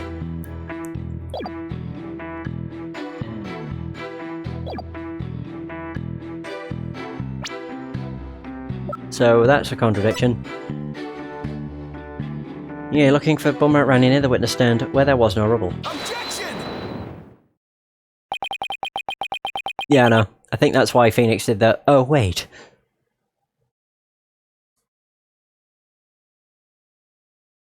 So he started his search with the witness stand, you say? Yeah, it's looking like it was moved.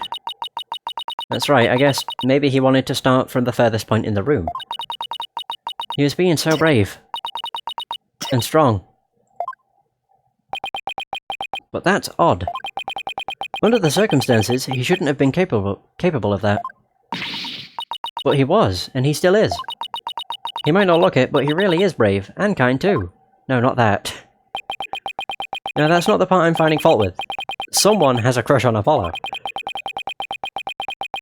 What you are claiming is something that no one should have been able to do. Well, I should think that anyone can be brave and kind if they wanted to be, Mr. Wright. True, anyone can be brave and kind, but if you would please take a look at this diagram. With the courtroom in this state, how is it possible to walk up to the witness stand? Oh! I see your point. The rubble blocks off access to the area around the witness stand. Does such a tiny inconsistency even matter? Perhaps the witness is simply misremembering it. Great, now I'm not so sure it matters. A real man doesn't make mountains out of molehills, you know. But that's precisely what Mr. Wright does best. Wow, wow, I call slander, Your Honor. So, was it really impossible to approach the witness stand? I have to say, it's a bit hard to tell with any accuracy from just this diagram. Mr. Payne, do you have any other photos of the crime scene? Let me see, Your Honor. Yes. I have one more. The assault. Ooh.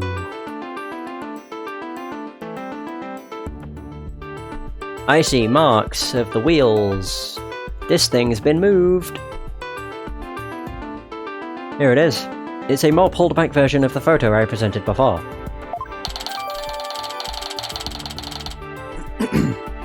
So Apollo was shown collapsed on the floor, the bloody writing is also visible. Doesn't say anything different. It just added 2 photos. Huh? What's that hunk of metal on wheels? Is that... Oh, it's the transport case. Mr. Payne is... Oh, is the metallic object in that photo Mr. Tonate's bomb transport case? That's right. Is there some problem? Oh yes, that transport case was there in courtroom number 4 when the bomb went off. Must have been there ever since. Oh, that's it.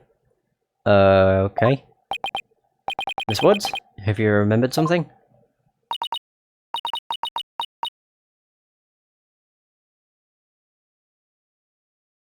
Yes, I just realised. Its position. It's different from before. I mean, you can tell that from the wheels, or the wheel lines. Drag marks. God. Its position? The position of what? The position of that big metal thing. The bomb transport case? Yes. When Apollo and I went there, it was in a different place. Where the cases in the photo was open space. So it was easy to search the stand. Ah! Oh, that's what that square thing is! Oh, it never even occurred to me, I just thought it was rubble. So essentially... Right, I see. That big fucking thing there, that's not rubble, that's the metal... That's the transport case. If you move that to the right, yeah, there's no rubble there. But that would also... That would cover up the bloody writing too. Which means it was moved. Okay. I mean, it's kind of obvious it was moved. So, where was the transport case when you and Mr. Justice saw it? Oh, it's now going to show us. As I recall, I think it was more to the right. to the right? Then that means... in that case, the case was over there at the time of Apollo's attack. Who cares where the transport case was when? Or was when? What difference does it make? A big difference. It has nothing at all to do with what we were talking about. Oh, that finger wag. Where the transport case was has everything to do with this discussion. In fact, it's so important that it's enough to turn the prosecution's argument on its ear. What? Yeah, bitch. Well, that certainly sounds very relevant indeed. And you sound as though you know where the case was at the time of the attack. Yes, Your Honor. This diagram represents the crime scene as shown in the photo. And this is where the transport case was at the time of the assault on Mr. Justice. Alright, I have this. The bomb transport case was here at the time of Apollo's attack. Kaboom! Boosh.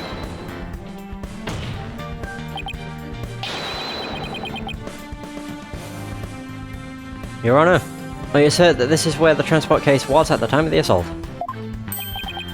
But that's... yet I think you now understand. Inconceivable. Miss Woods, was this where the transport case was when you saw it?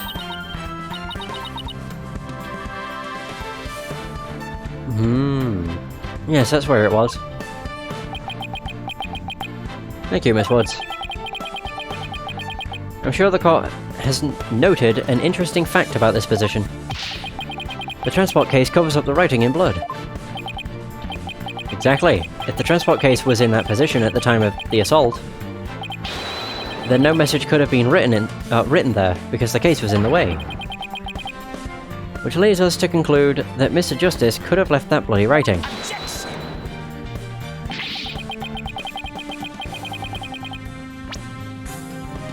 Or couldn't have led. I thought I read that wrong. Why should we believe the defendant's claim that the case was in a different position? She's obviously lying. The fact that the case was moved after the assault on Mr. Justice is proved more, not by more than Miss Wood's testimony alone. Yeah, the picture. What? And where is this proof you're talking about? It's right here in the crime photo. I'm keen to see this proof myself, Mr. Wright. What in this photo indicates that the transport case was moved after the assault? I mean, I could literally just boof. You can see it, right over his bandages too. Poor guy.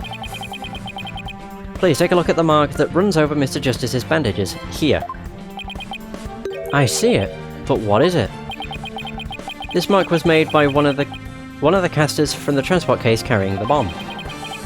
As the case was moved, it ran over his bandages. In other words, the transport case was originally to the right of Mr. Justice. Then after Mr. Justice was assaulted, the transport case was moved. What? Just as Miss Woods said, the case was covering the writing at the time of the assault. Therefore, it was impossible for Mr. Justice to have left that message in blood. No! Suck it, Pain.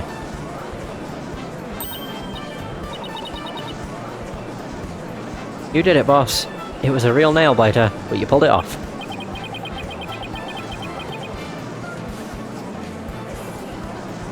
Yep, that should bring down the prosecution's claim like a house of cards.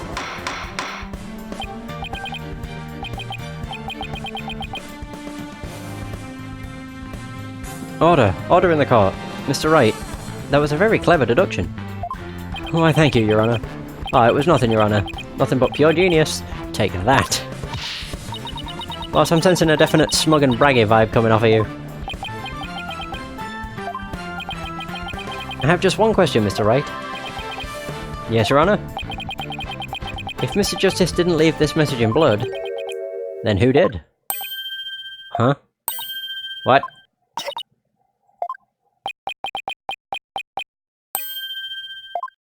Oh! Well... looks like I should have taken that train of thought through to the last station. Well, well. I've heard a lot about this. So, this is Mr. Wright's famous bluffing technique, is it? Ah, this feeling. It brings back memories of the old days. Back when you carved out a name for yourself by bluffing your way through thick and thin. Gee, Mr. Wright, the judge kind of makes you sound no better than a 2-bit conman. You made your argument with such confidence, Mr. Wright. Now I'd like to hear your answers with just as much confidence. Hey, until the judge asked the question, you didn't catch on either, Buster. What now, boss? I hope you didn't bluff your way into a corner. Think, Phoenix, think. There must be a way through this. I have to dig my way to the truth somehow. Who could have written that message in blood?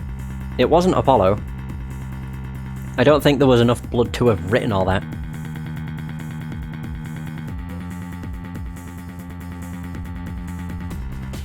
I mean, technically it would have been the culprit.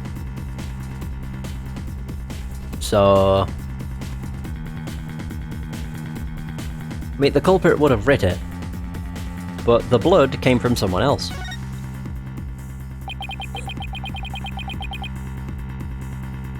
If it wasn't Apollo, who could have left the bloody message?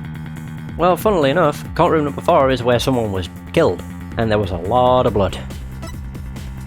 So it was Candice. Although I know they're gonna ask, like, how did a dead person write a message?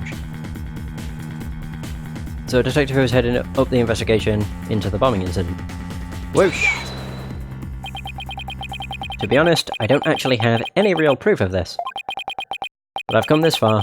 There's no turning back now. Besides Apollo, there was one more person who shed blood at the crime scene. A person who shed blood? You don't mean... Oh, but I do. I believe it was Candy's arm who left behind this message in blood. What? I know they're gonna ask, how would a dead person write this? But it's not her that actually did it, it was just her blood that was used. What? Detective Arm? Are you sure you know what you're doing here? Not really.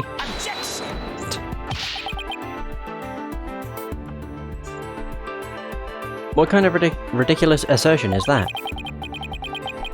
If you had said the attacker left the message to throw people off, it might have made sense. At first glance, that would seem to be the most reasonable explanation. However, Apollo didn't shed enough blood to write such an extensive message. Uh-oh. Ah, I see. Even the photo makes it clear that there wasn't enough blood to write all those letters. The Mr. Justice did survive. I suppose he didn't bleed very extensively in that case. But why would Detective Arm write the defendant's name? There is no connection between the two whatsoever. What if it wasn't? I didn't even know the lady who was killed. I admit the investigation didn't turn up any connection between the victim and defendant. To be fair, my past experience with other Ace Attorney games makes, like, catching on to certain things a lot easier. Because what I'm thinking is, what if something else was written, but that incriminated the actual person? And so they made it look like it was a different word entirely? Because that's happened in one case before, that I know of. The final case for the first game. So... they had never even met each other. Whoops. That's very true. Well then, let's see. Then maybe the intended meaning of the message is not what it appears to be. There it is. The intended meaning. Not what it appears to be? Maybe the message was not intended to be Woods.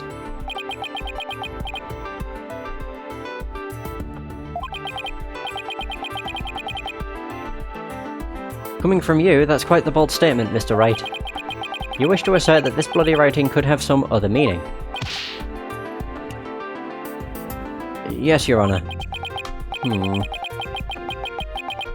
For something I pulled out of a wormhole, it could turn out to be true, right?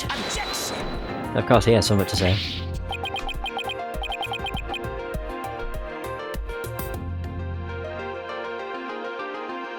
It clearly says Woods, as anyone can plainly see. What other meaning could it possibly have?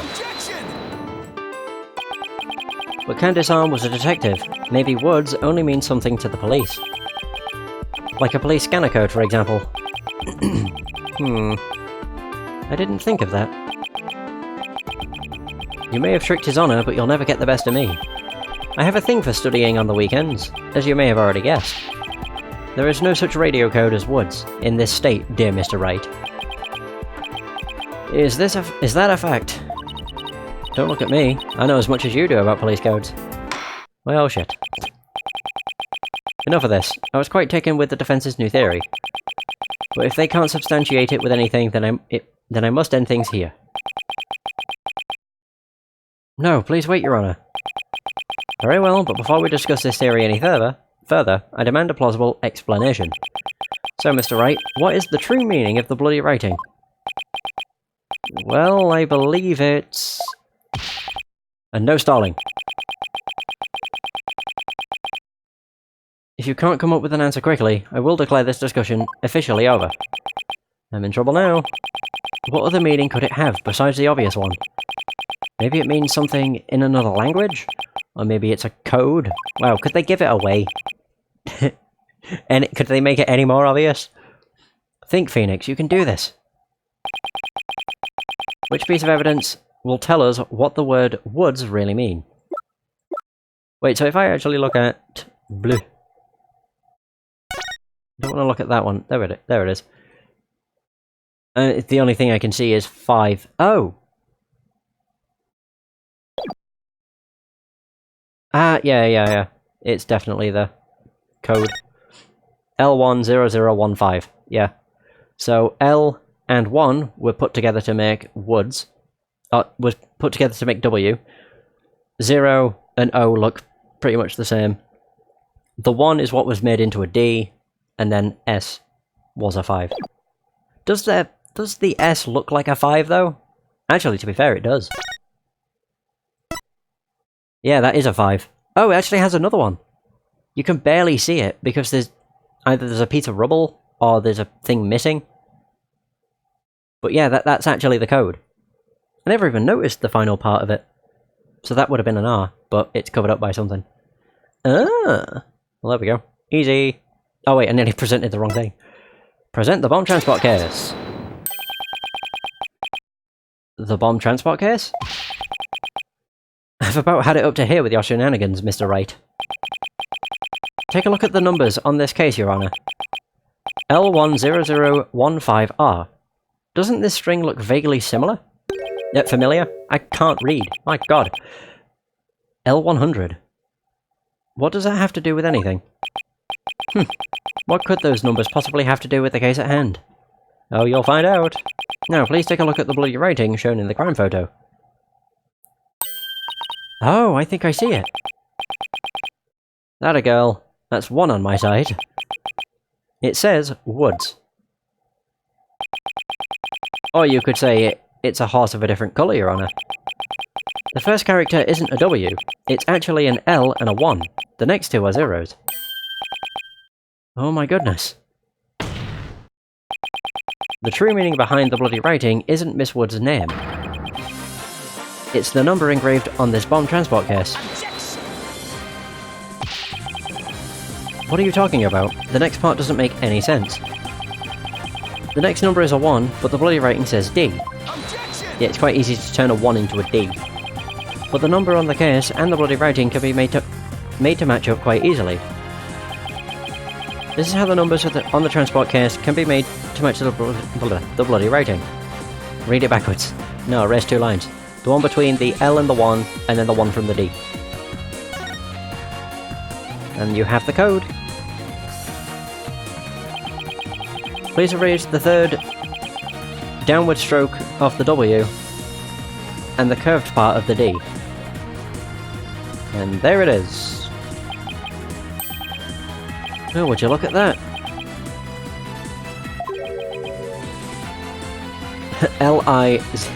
L-I-O-O-I-S. No, Your Honor, it isn't meant to be read as a word.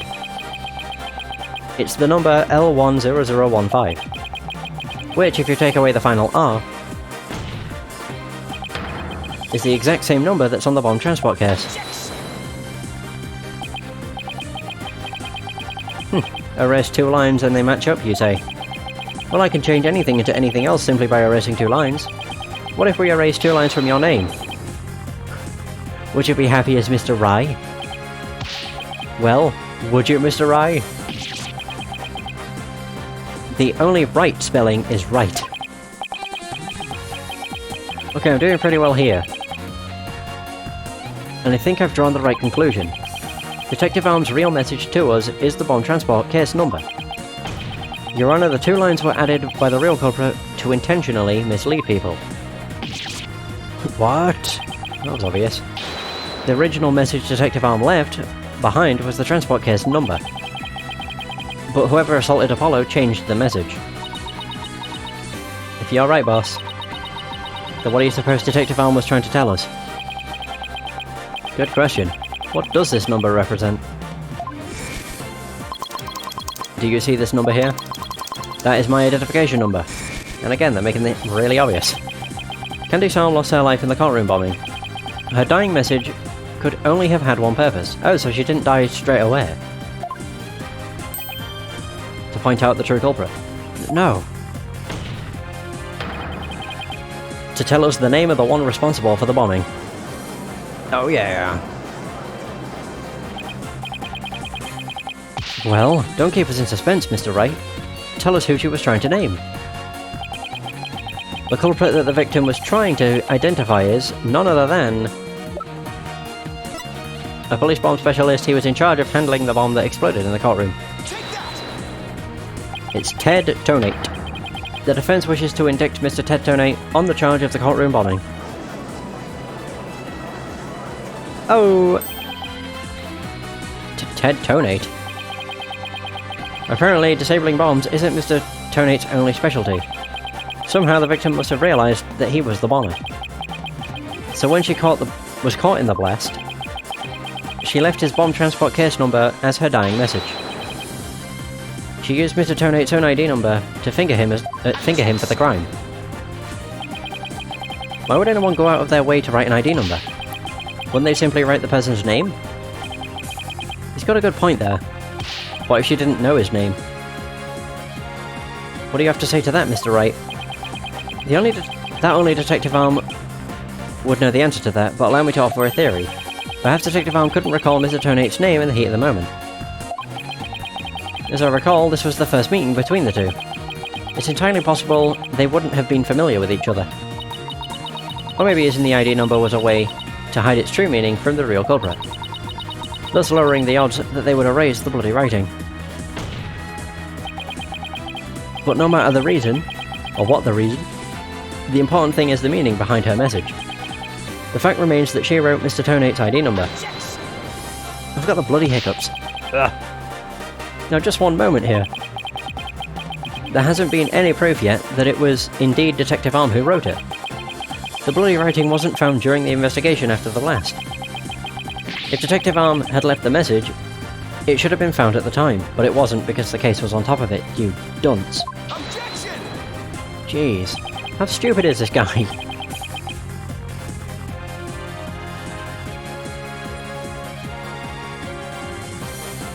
So naturally Mr. Tonate hid it before anyone could discover it.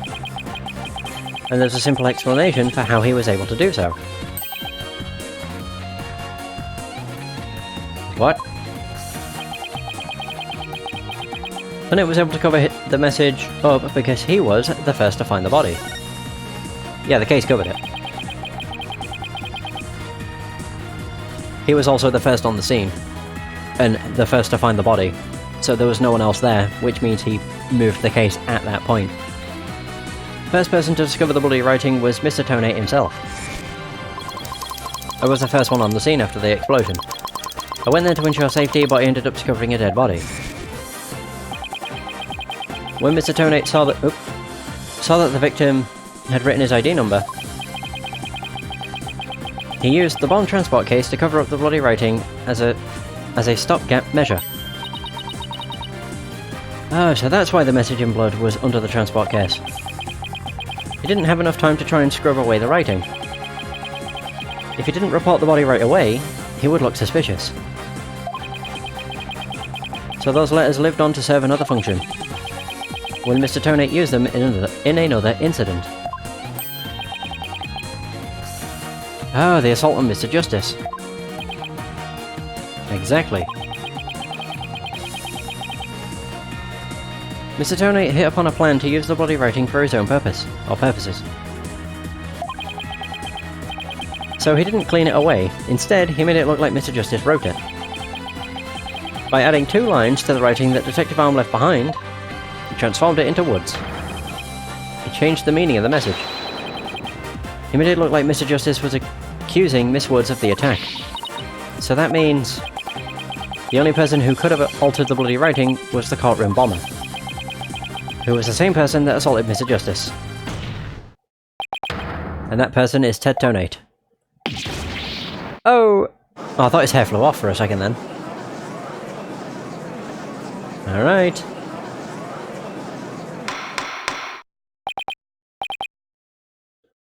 Order in the court. Order, I say. Looks like we'll have to hear from the bomb specialist himself. Mr. Payne, please have Mr. Tonate take the witness stand. Yes, Your Honor. That was great, Mr. Wright. Just doing what I do best, which is flying by the seat of my pants. Dismantling the case is yours. Do you think you can handle it? I look forward to seeing you try. That seemed like it was not a threat, but a challenge. It's like, can you figure out I was the culprit? I finally drawn Mr. Tonate back onto the witness stand. Looks like you'll get your wish. I nearly called him Google Man. Goggle Man. Now watch me take your lies apart. Okay. Mr.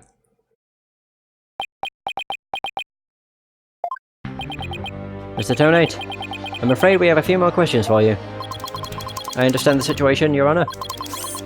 I was keeping a close eye on the proceedings from the gallery. The allegations are all laughable. Objection! I wouldn't be laughing if I were you, Mr. Tonate. The message in blood matches your ID number. The same ID number that is there on that bomb transport case.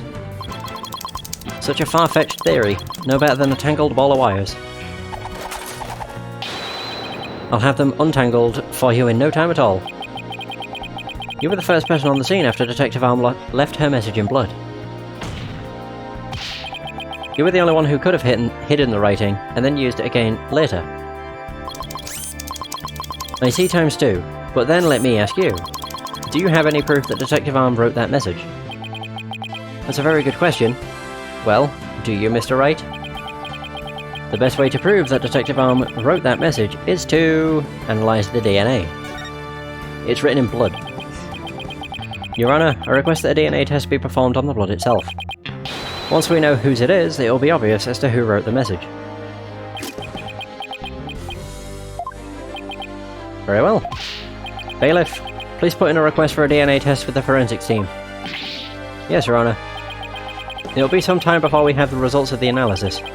Until then, let's hear more from the witness. I would like nothing more, Your Honor. I want the court to hear how ridiculous the defense's theory is, not how ridiculous it sounds. Okay. After the explosion. I admit I was the first one on the scene after the explosion, but there was no bloody writing there at the time. Anyway, there is no way Detective Arm could have written it. She struck her head on rubble and died near the courtroom entrance. She was too far away from where the bloody message was found.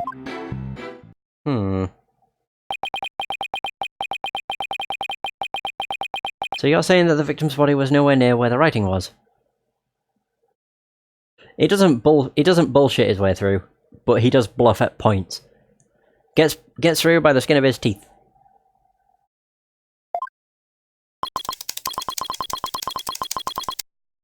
Like, literally every case, it gets to a point where it's like, there's no way I can come back from this, and then something happens and it's like, I can come back from this. It's great. Yeah, her body could have been moved. Precisely. It is as plain as day that she could not have written it. Did I ever actually look at the photo? I need to analyse a few things. So the autopsy says she died impact with a flat object. Oh, we don't actually have... Oh! Wait, I thought we had her photo. It's true that the body was discovered near the entrance to the courtroom. Oh, right, now we can see it. Right, please have a look at this crime scene photo. Oh! I see a contradiction. That's a lot of blood. God, it's a good job I actually just read this. Where the blood is on that, it's pointed. But this is cause of death. Trauma to back of head caused by impact with a flat object. That is not flat. That's a point. Interesting. So as you can see, there is blood on the rubble near the victim's body. She must have died after hitting her head there. The courtroom bombing photo added to the court record. Crime scene photo of the aftermath of the courtroom number 4. And the victim. Yeah, so that's a contradiction. Which means she died elsewhere and was moved away from where the writing was written, I suppose. I see. Alright then, Mr. Wright. You may cross-examine the witness. Do you have what it takes to take my infallible testimony apart? Oh, you bet I do.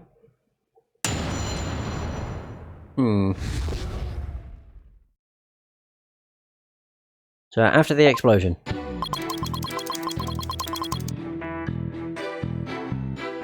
So I admit I was the first one on the scene after the explosion. Yeah, I was gonna press everything until I get to where I present. So why were you the first person on the scene? To secure the area. It is regulation for a bomb disposal specialist to enter first. In other words, you had the opportunity to alter the bloody writing then, didn't you? Well... Mr. Wright, please don't interrupt. Mr. Toney is about to give testimony that will show just how wrong your reasoning is. Darn. I think he was just about to say something interesting too. When I went in and saw the aftermath, well, it was quite the disaster. There was no bloody writing there at the time. You were able to tell this even with those goggles on? With these goggles, there is no way I could have missed something like that. I can see quite well with them. In fact, I can see every hair on your spiky head. Oh, you have a few grey hairs, Mr. Wright. What? Oh, Mr. Wright. You're always working so hard keeping our office together. Wait a minute, I don't have any grey hairs. Just kidding. Wow. I object to the witness's attempt to prematurely give me grey hair. Mr. Tonate, this court frowns upon untoward comments on a person's hair or lack thereof. I'm sensing a great sorrow coming from the judge. Yeah, me too. My apologies, Your Honour. May I please continue my testimony? Oh, that was great. I love just pressing statements, because they always have flavour text and it's great. Great. Anyway, there is no way Detective Elm could have written it. Right. If she didn't write it, then who do you propose did? Mr. Justice, of course. Just before dying, he wrote the name of his attacker, Juniper Woods. A final message from your poor subordinate. Poor Mr. Justice, I'm starting to get all misty-eyed. He ain't dead, Jesus. Apollo is not dead, folks. Yeah. So how can you be sure it wasn't Detective Arm who wrote the message? It's very simple. Oh, right. She'd struck her head on rubble and died near the courtroom entrance. Time to present... contradiction! Whoosh! You're a terrible liar, Mr. Ternate. Take a look at this autopsy, specifically the part about Detective Arm's head injury. Cause of death: trauma to back of head caused by impact with a flat object. Yes, what about it?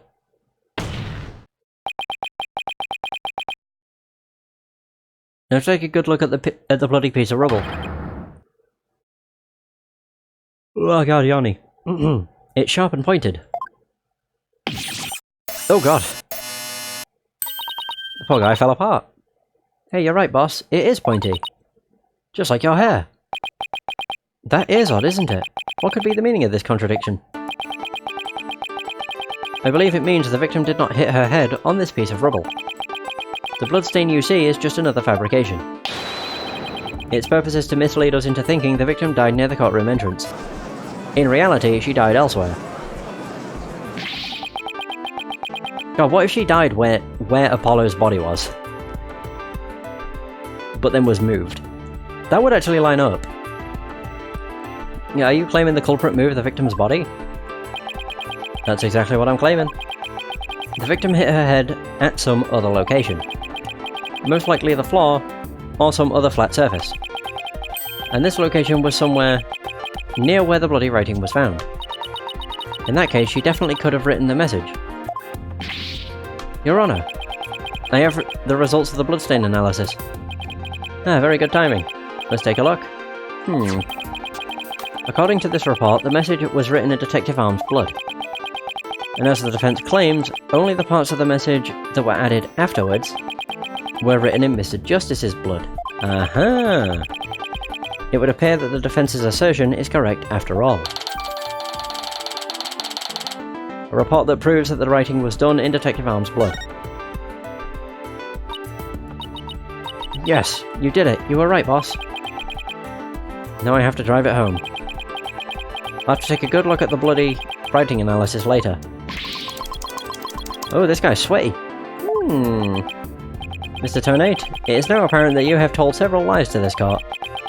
I hope you have some sort of explanation for yourself. Fine, I will confess. You will? But then why are you so calm? This time I will tell the truth. The whole truth and nothing but the truth, so help me God. Oh. Alright.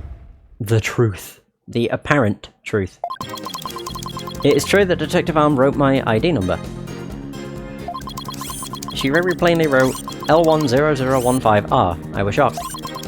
But I did not detonate the bomb. Detective Arm must have mistaken me for the real bomber. Not wanting to be accused, I moved the body and covered the writing. My bad. Yeah, okay. I see, so it is your assertion that you merely moved the body, is that it? That is correct. I did not kill Detective Arm. Oh, well, if that's all you did, then... Wait a minute.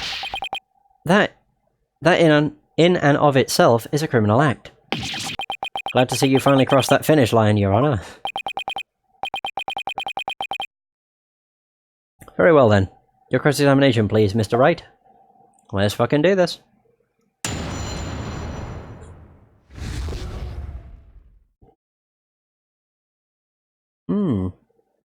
The truth. It's true that Detective Arm wrote my ID number.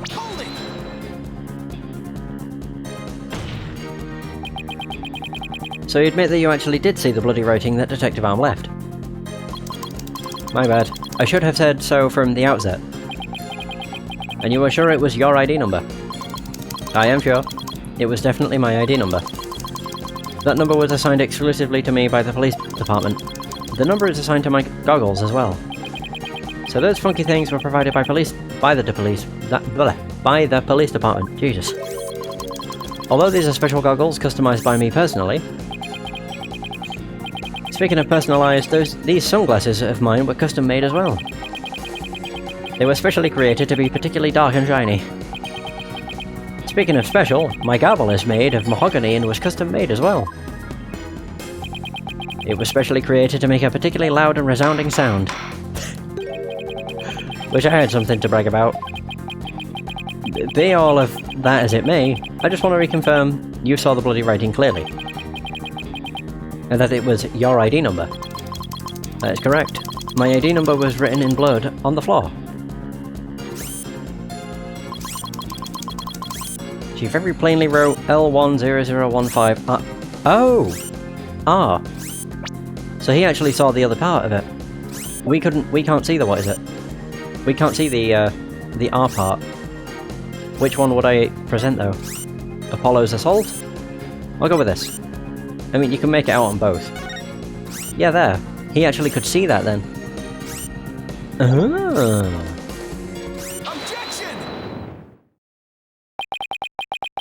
I just want to make doubly sure that L10015R is really what you saw written in blood. Yes, it's very clearly it very clearly said L10015R. But that's odd, because that's not what I see. What on earth are you blabbing on about now? Wasn't it you who claimed that the bloody writing was his ID number in the first place? Take a good look at the photo in the bloody writing analysis. Now tell me, does it really say L10015R? Uh-ohs. Something is missing, isn't it? And that something is the final R. What is the meaning of this, Mr. Tonate? My bad, I misspoke. Oh right, now I remember. There was no R on the end. It was just a slip of the finger. My bad. Come back, my beautiful contradiction. Mr. Wright, I'm not so sure it was just a simple slip of the finger. You have something for me, Athena? I sense that he's extremely agitated, almost panicked. Yeah, it kind of looks that way. He does look pretty flustered. Well, Mr. Wright, it appears it was nothing more than a mere mistake. I don't know. Did he really just make a typo? What about that R? Did Mr. Tonate really see it? He thought he saw an R. No, he actually saw it. Maybe Mr. Tonate really did see the R. But there's no R anywhere in the bloody writing. What's going on here? Huh? Now that I take another good look at the photo, I think maybe... That's it. What is it now, Mr. Wright? Are you trying to imitate Apollo and his cords of steel? I've got it. So that's what happened. A slip of the finger? Is that really all it was? Because I don't think so. I propose that Mr. Tonate really did see the letter R. But the photo clearly shows that there is no R. Are you serious? There, you can see it. Well, you can see the red part. No, Your Honor. Actually, just the opposite is true. The photo showed that Mr. Tonate actually could have seen the R. If you're going to make that claim, then you'd better be able to point it out, or be able to point out what you mean. Jeez. What part of the photo shows that Mr. Tonate could have seen the R? Maybe the R itself. Are you serious? Please look here. To the right of the 5. Do you see a little bit of red? Oh, I see it. Just on the edge of where the floor is broken up. That's the R that Mr. Tonate saw.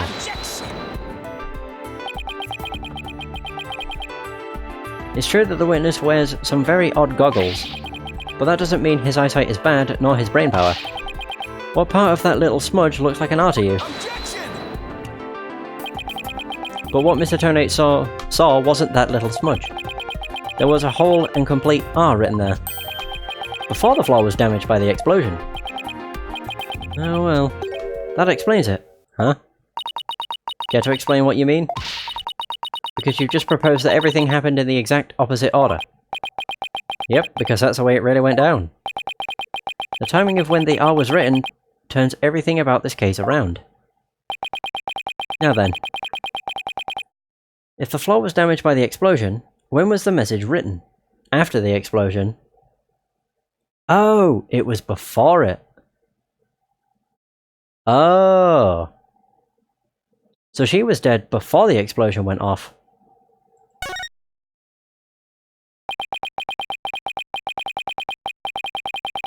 With the bloody message running off the edge of the damaged floor like that, we can only conclude that it was written before the explosion. But that's ridiculous. If that were true, it overturns your own premise. That's right, it does. In fact, it turns everything upside down. The victim was not killed by the explosion in the courtroom. She was killed by before the explosion ever occurred.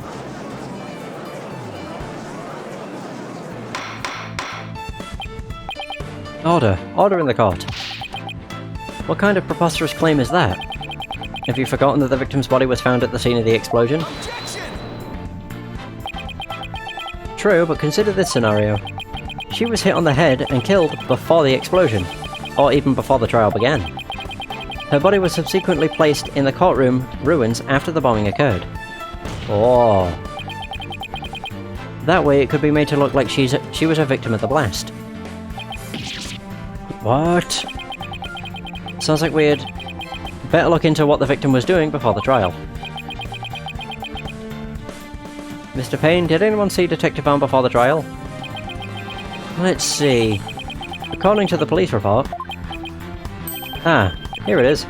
One person. One person saw the victim before the trial. Let me guess. It was... Ted Tonate. And that person was... Oh, of course! Interesting. Only one person. Only one person that... might very well be the person that killed her. Interesting. Wait, what? No one besides Mr. Tonate saw the victim. That appears to be the case, Your Honor. I would now ask the court to recall something. Specifically, Mr. Tonate's words from yesterday. It was when Detective Arm and I were transporting the bomb. Oh my. Mr. Tonate, just before the just before the trial, you were with the victim. The two of you were together at the scene of the crime, courtroom number 4.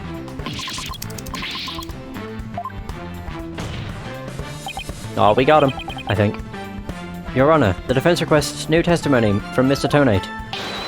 We wish to hear what he has to say about his whereabouts just before the trial. Mr. Tonate, your testimony, please. My testimony? There is no need for.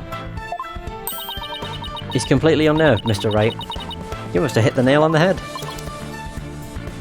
Wait, because opt? All I did was transport the bomb to the courtroom. I already told you. Whatever. Blast this thing. I was only in the courtroom with the victim because of our work. I swear I was only transporting the bomb there. Objection! You and the victim were alone together at the scene of the crime.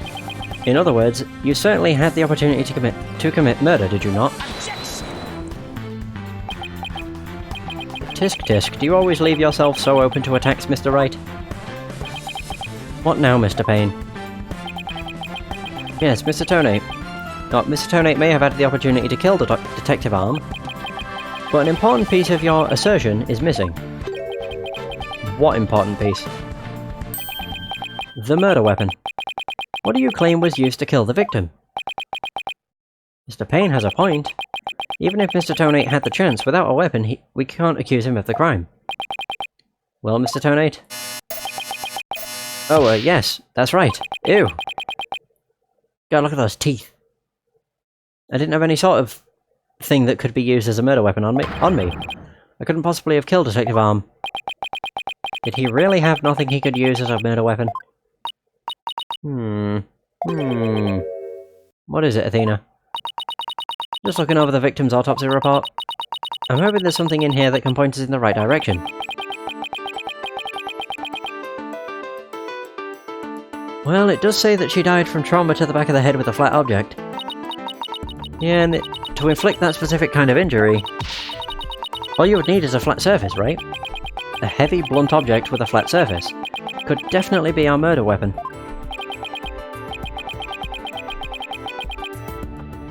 Well, Mr. Wright, can you indicate for the court what was used to kill Detective Arm? I believe I can. Believe being the key word here. I don't think it would be a remote. I don't think a remote would have enough weight behind it. You can? Then please do so now. What did Mr. Tonate have that could have been used as the murder weapon? It was the bomb. He was transporting it. And of course it would dispose of the bomb as well. Its detonation would dispose of a murder weapon. It's brilliant! And they also weigh a shit ton. Not, like, they don't weigh so much that one person couldn't pick them up, but they weigh quite a lot. I remember it was said at the beginning of the what is it? The weapon. I know the remote's missing, but I still don't think it was the weapon. But in fact, you had the perfect thing. What? What the devil are you talking about? You had this. That's the bomb. We assumed this injury was sustained when her head hit the floor. But a blow from any flat side of this bomb would produce the exact same wound pattern. So is he finally going to admit? Oh! That's a lot of laughing. Jesus. He started off with ha's and now he's up to he's. What's with him? He's got a few screws loose. Then show me some proof. Where's the evidence that I hit the victim with the bomb? He's right, I don't have anything decisive.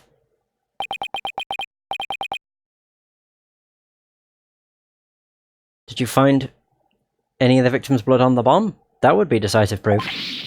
But too bad, the bomb is blown to bits, it's long gone. Boom. Game over. Game over, yeah! Oh, I'm almost certain that was supposed to be a reference to that. That's great. Mr. Wright, is there really nothing on the bomb in the photo? It's cracked.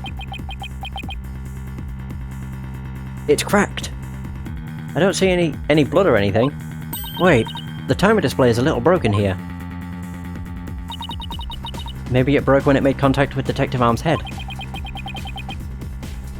That's definitely a distinct possibility.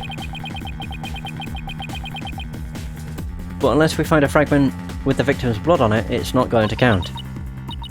Ugh. I guess you're right. By setting off the bomb, Tony managed to obliterate all traces of the murder weapon. What in the world do I do now? At times like this, I've got to change gears and look at things in a different way. Instead of looking for things he wasn't able to hide, I should be looking for a way to expose the things he did hide. Ted Tonate murdered Detective Arm before the trial started. Then he placed her body in the courtroom after the bomb went off. Which means there was something he needed to keep hidden until then. I think I have just the thing. Then present the photo that shows exactly what Mr. Tonate had to hide. That's the diagram. Oh no. He hid her body. He killed her, hid her body, and then removed her body and, you know, set up the scene. Take that! Your Honor, there's something we've all been overlooking. And also the fact that before the trial, Ted was the only one that actually saw her. If the murder took place before the trial, then Mr. Tonate would have had to hide the body somewhere during the trial. Hey, you're right. And if we can figure out where that hiding place was, exactly, we might be able to find some evidence we can pin him down with. So where could Mr. Tonate have hidden the body during the trial? Oh no. It's the only thing he had access to. It'd be big enough to store a body, I think. That's pretty fucking awful, though. Wait, a box big enough for a body, a box that was in the courtroom the whole time.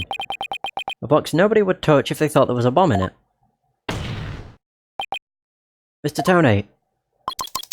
What is it? Do you finally have some decisive evidence to show me? No, you're the one who's going to show it to me. Come again?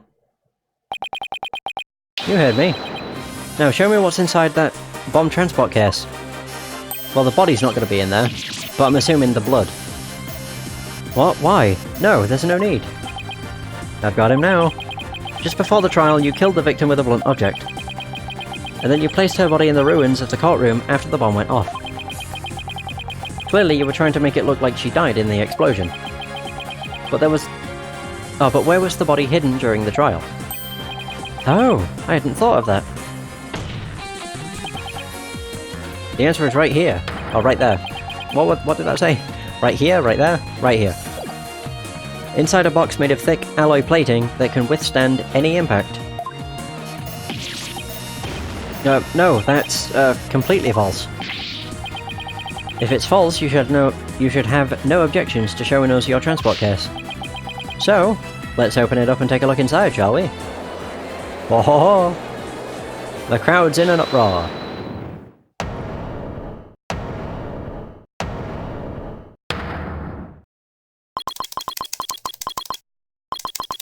Let's not.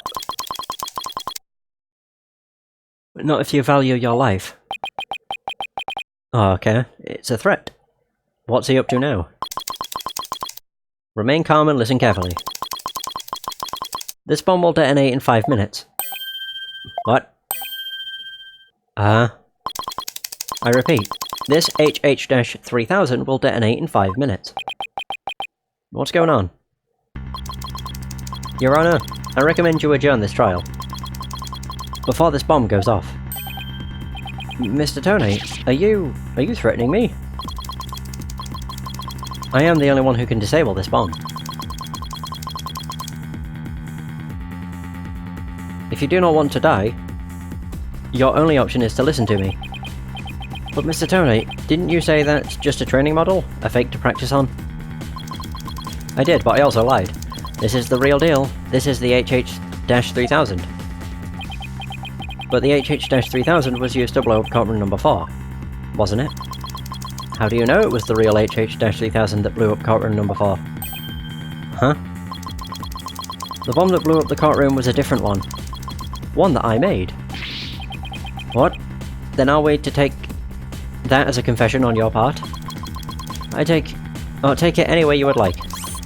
Just before the trial, I took the HH-3000 out of the stuffed animal and put my own bomb into it. That was the bomb that exploded and destroyed courtroom number 4. But Mr. Tony, please be reasonable. Do you really expect us to believe a crazy story like that? The HH-3000, it is so unique. I had never seen anything like it. It is so unique that I could not replicate the detonation mechanism. So I just had to have it. Besides, did anyone look inside the stuffed animal during the trial? Did anyone check to see if it really was the HH-3000 in there? I must confess, no one opened the stuffed animal to check. So there really is a possibility that the bomb was switched out. Yeah, if we can check the display, that would be useful. No, not a possibility, a certainty. I did it. So, he's had a real bomb with him this whole time. You had better get out of here while you can. You do not have much time. Woohoo!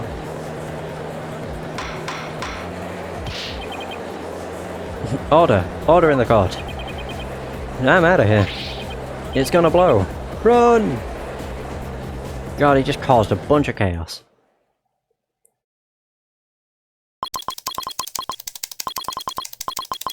You four are still here? Well, well, aren't you brave? It just wouldn't do for the judge presiding over this court to run. But that horrible explosion the other day. The judge looks like he's about to book it for the nearest exit any second. And Mr. Payne, he left. Oh no, he didn't. Aye. That is... Oh, he left. And he's off. Mr. Wright, what do we do? It'd be pretty pathetic to run now, wouldn't it? But the bomb might really go off. Aha! It ain't busted. Only 3 more minutes. Is that bomb really the HH-3000? What should I do? Run like a yellow-bellied chicken. Stand my ground. It didn't have a busted display, so... I can't run now. Well, it's been fun, but I will be going now. With my dear HH-3000, naturally. Oh, and by the way, I would advise against having me followed. Even with no remote switch, this bomb can still be triggered manually. If I think I'm being followed, I will detonate it on the spot. Farewell. Hold it! You're not going anywhere, Ted Tonate. Oh? Your Honor, there's no reason to be afraid. That bomb is a fake. Also not...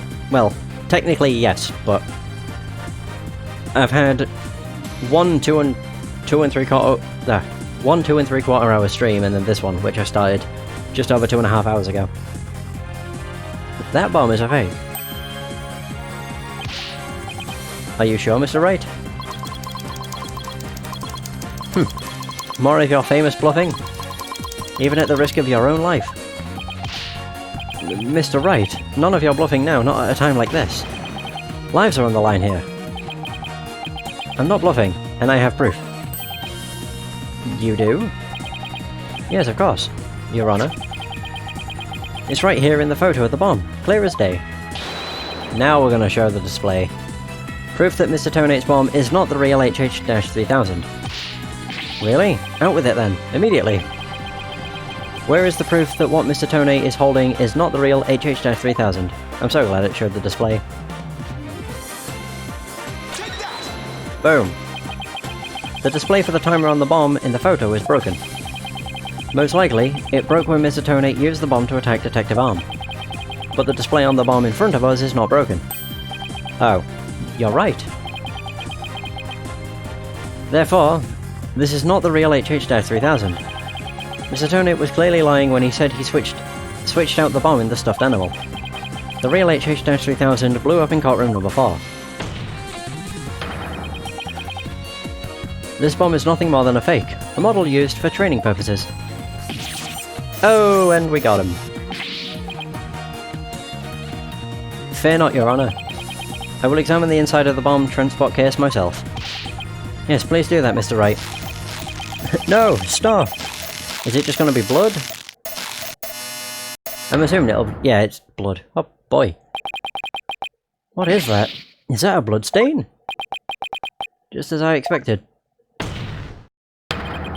Your lies have all been blown to bits, Mr. Tonate. I'm confident DNA analysis on this bloodstain will confirm that it's Detective Arm's blood. And that those results will conclusively prove that you murdered Detective Arm. Hallelujah. How about it, Mr. Tonate? Think you can dismantle this decisive evidence? Oh! Nice. Is it gonna have a breakdown? Dismantle it?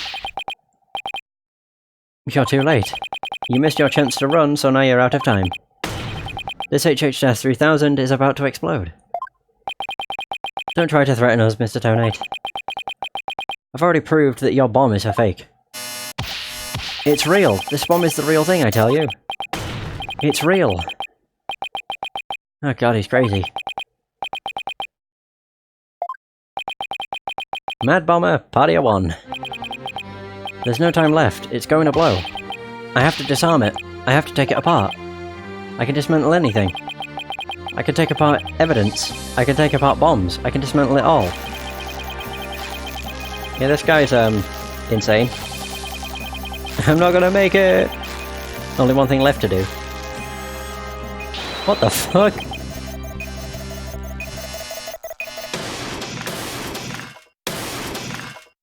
Did he just... headbutt it? What the fuck did I just witness? Did he headbutt it or bite it? Oh, he made it with just 2 seconds. Wait, so that one was... wait, was it actually real then?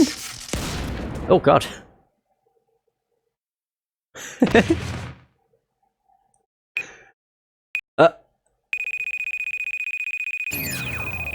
Oh.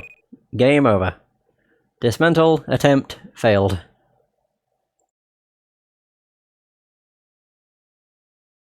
Oh god, he looks terrifying without those goggles. It's all over. My life has been blown to pieces. It's all that stupid woman's fault. I was selling the bombs I disarmed on the black market. When I tried to take this one, she just had to notice, didn't she? Oh. She confronted me in courtroom number 4 that day. That's why. That's why I had no choice. Before I knew what I was doing, I hit her. It's all her fault. While I was looking for a place to hide her body, she left a message in her own blood. The trial was about to start, so I didn't have time to clean it up, and now all this. I thought for sure I could disguise her death with an explosion. Then that stupid defense attorney started sticking his nose into my business. After my testimony yesterday, I went to courtroom number 4 and clocked him a new one too. Found that kid all up in my bomb transport case. That's when I snuck up behind him, and bam! When the idiot police arrested that little girl, I thought for sure I could pin it all on her.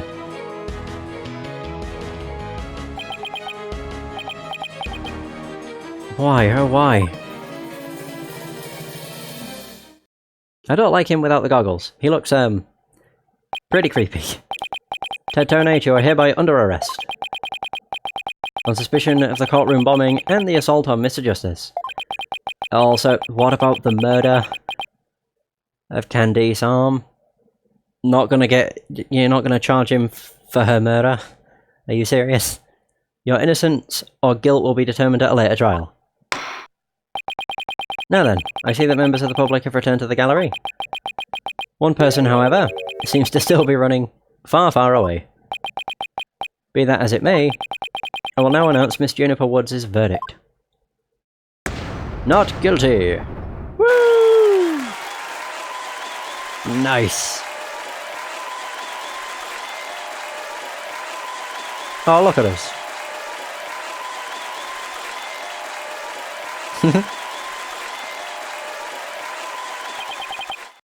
Court is adjourned. Hallelujah. Well, that's the end of the first case. Just a taste of things to come. This is going to be the only case that takes just under 3 hours to complete. All of the others are going to be like between 6 and 8 hours, I would guess. I'd probably say between 4 and 8 hours actually is probably more accurate. Phew. You did it, boss. I pressed that button again. Yeah, I guess we managed to pull it off, somehow. So many mysteries cleared up all at once. It was amazing. What about that bloody remote, though? It just sort of worked out that way, didn't it? That's not the kind of thing that usually just works out. You made it happen. And the way that mean old prosecutor hightailed it out of there, that was great. Mr. Wright, Athena, thank you for everything you did for me. I'm so happy for you, Junie. Now you can go back home to the forest in peace. I hope the both of you will come and visit me there sometime. That would be nice. Thank you for the invitation.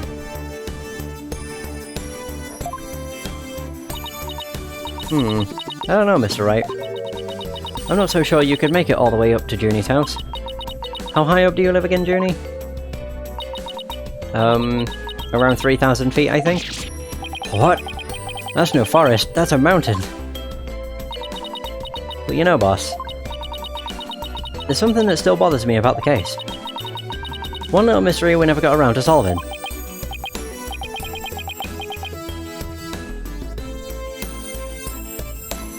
Oh, that? Yeah, I was wondering about that too. Is this the unsolved mystery you're thinking of? Yeah, the remote. A switch that starts the time bomb's countdown. It was stolen before the blast, and is now missing. The remote switch, right? Yeah. I wonder where it disappeared to. Maybe Mr. Tonate just got rid of it somewhere.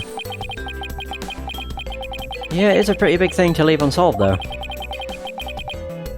Well, let's leave it up to the police to find. For now, we should be celebrating our not guilty verdict. I guess you're right. Yeah, I know. Junie, shall we go report the good news? You know, to that certain someone. Okay. Huh? My grandmother? No, silly, to Apollo. Oh, right. Well, why don't we all go to the hospital together to see him? Great idea. I bet he's bored out of his mind. Okay. Oh, she's gonna be thrilled. And so the courtroom bombing case came to a close. But the next trial was just over the horizon. There's never a dull moment with so many lawyers in the office, that's for sure. Apollo Justice, Athena Sykes, and me, Phoenix Wright. Between the three of us, there's no case we can't solve. When our powers combine, we're an unstoppable team.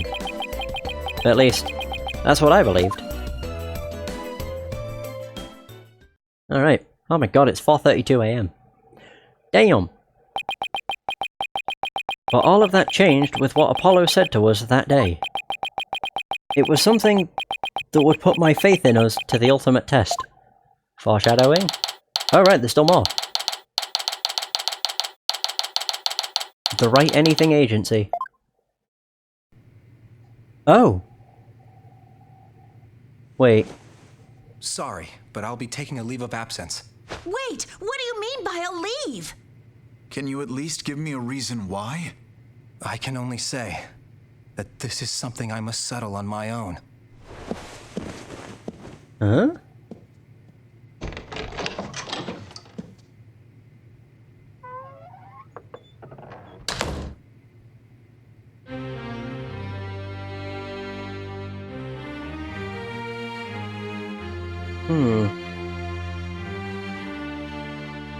Oh, why, Apollo? Why are you shutting us out?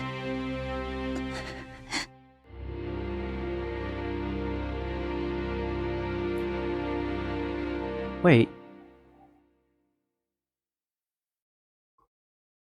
Okay.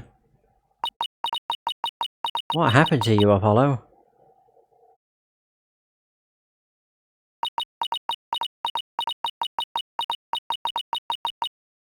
Ever since you put that jacket on, you've changed.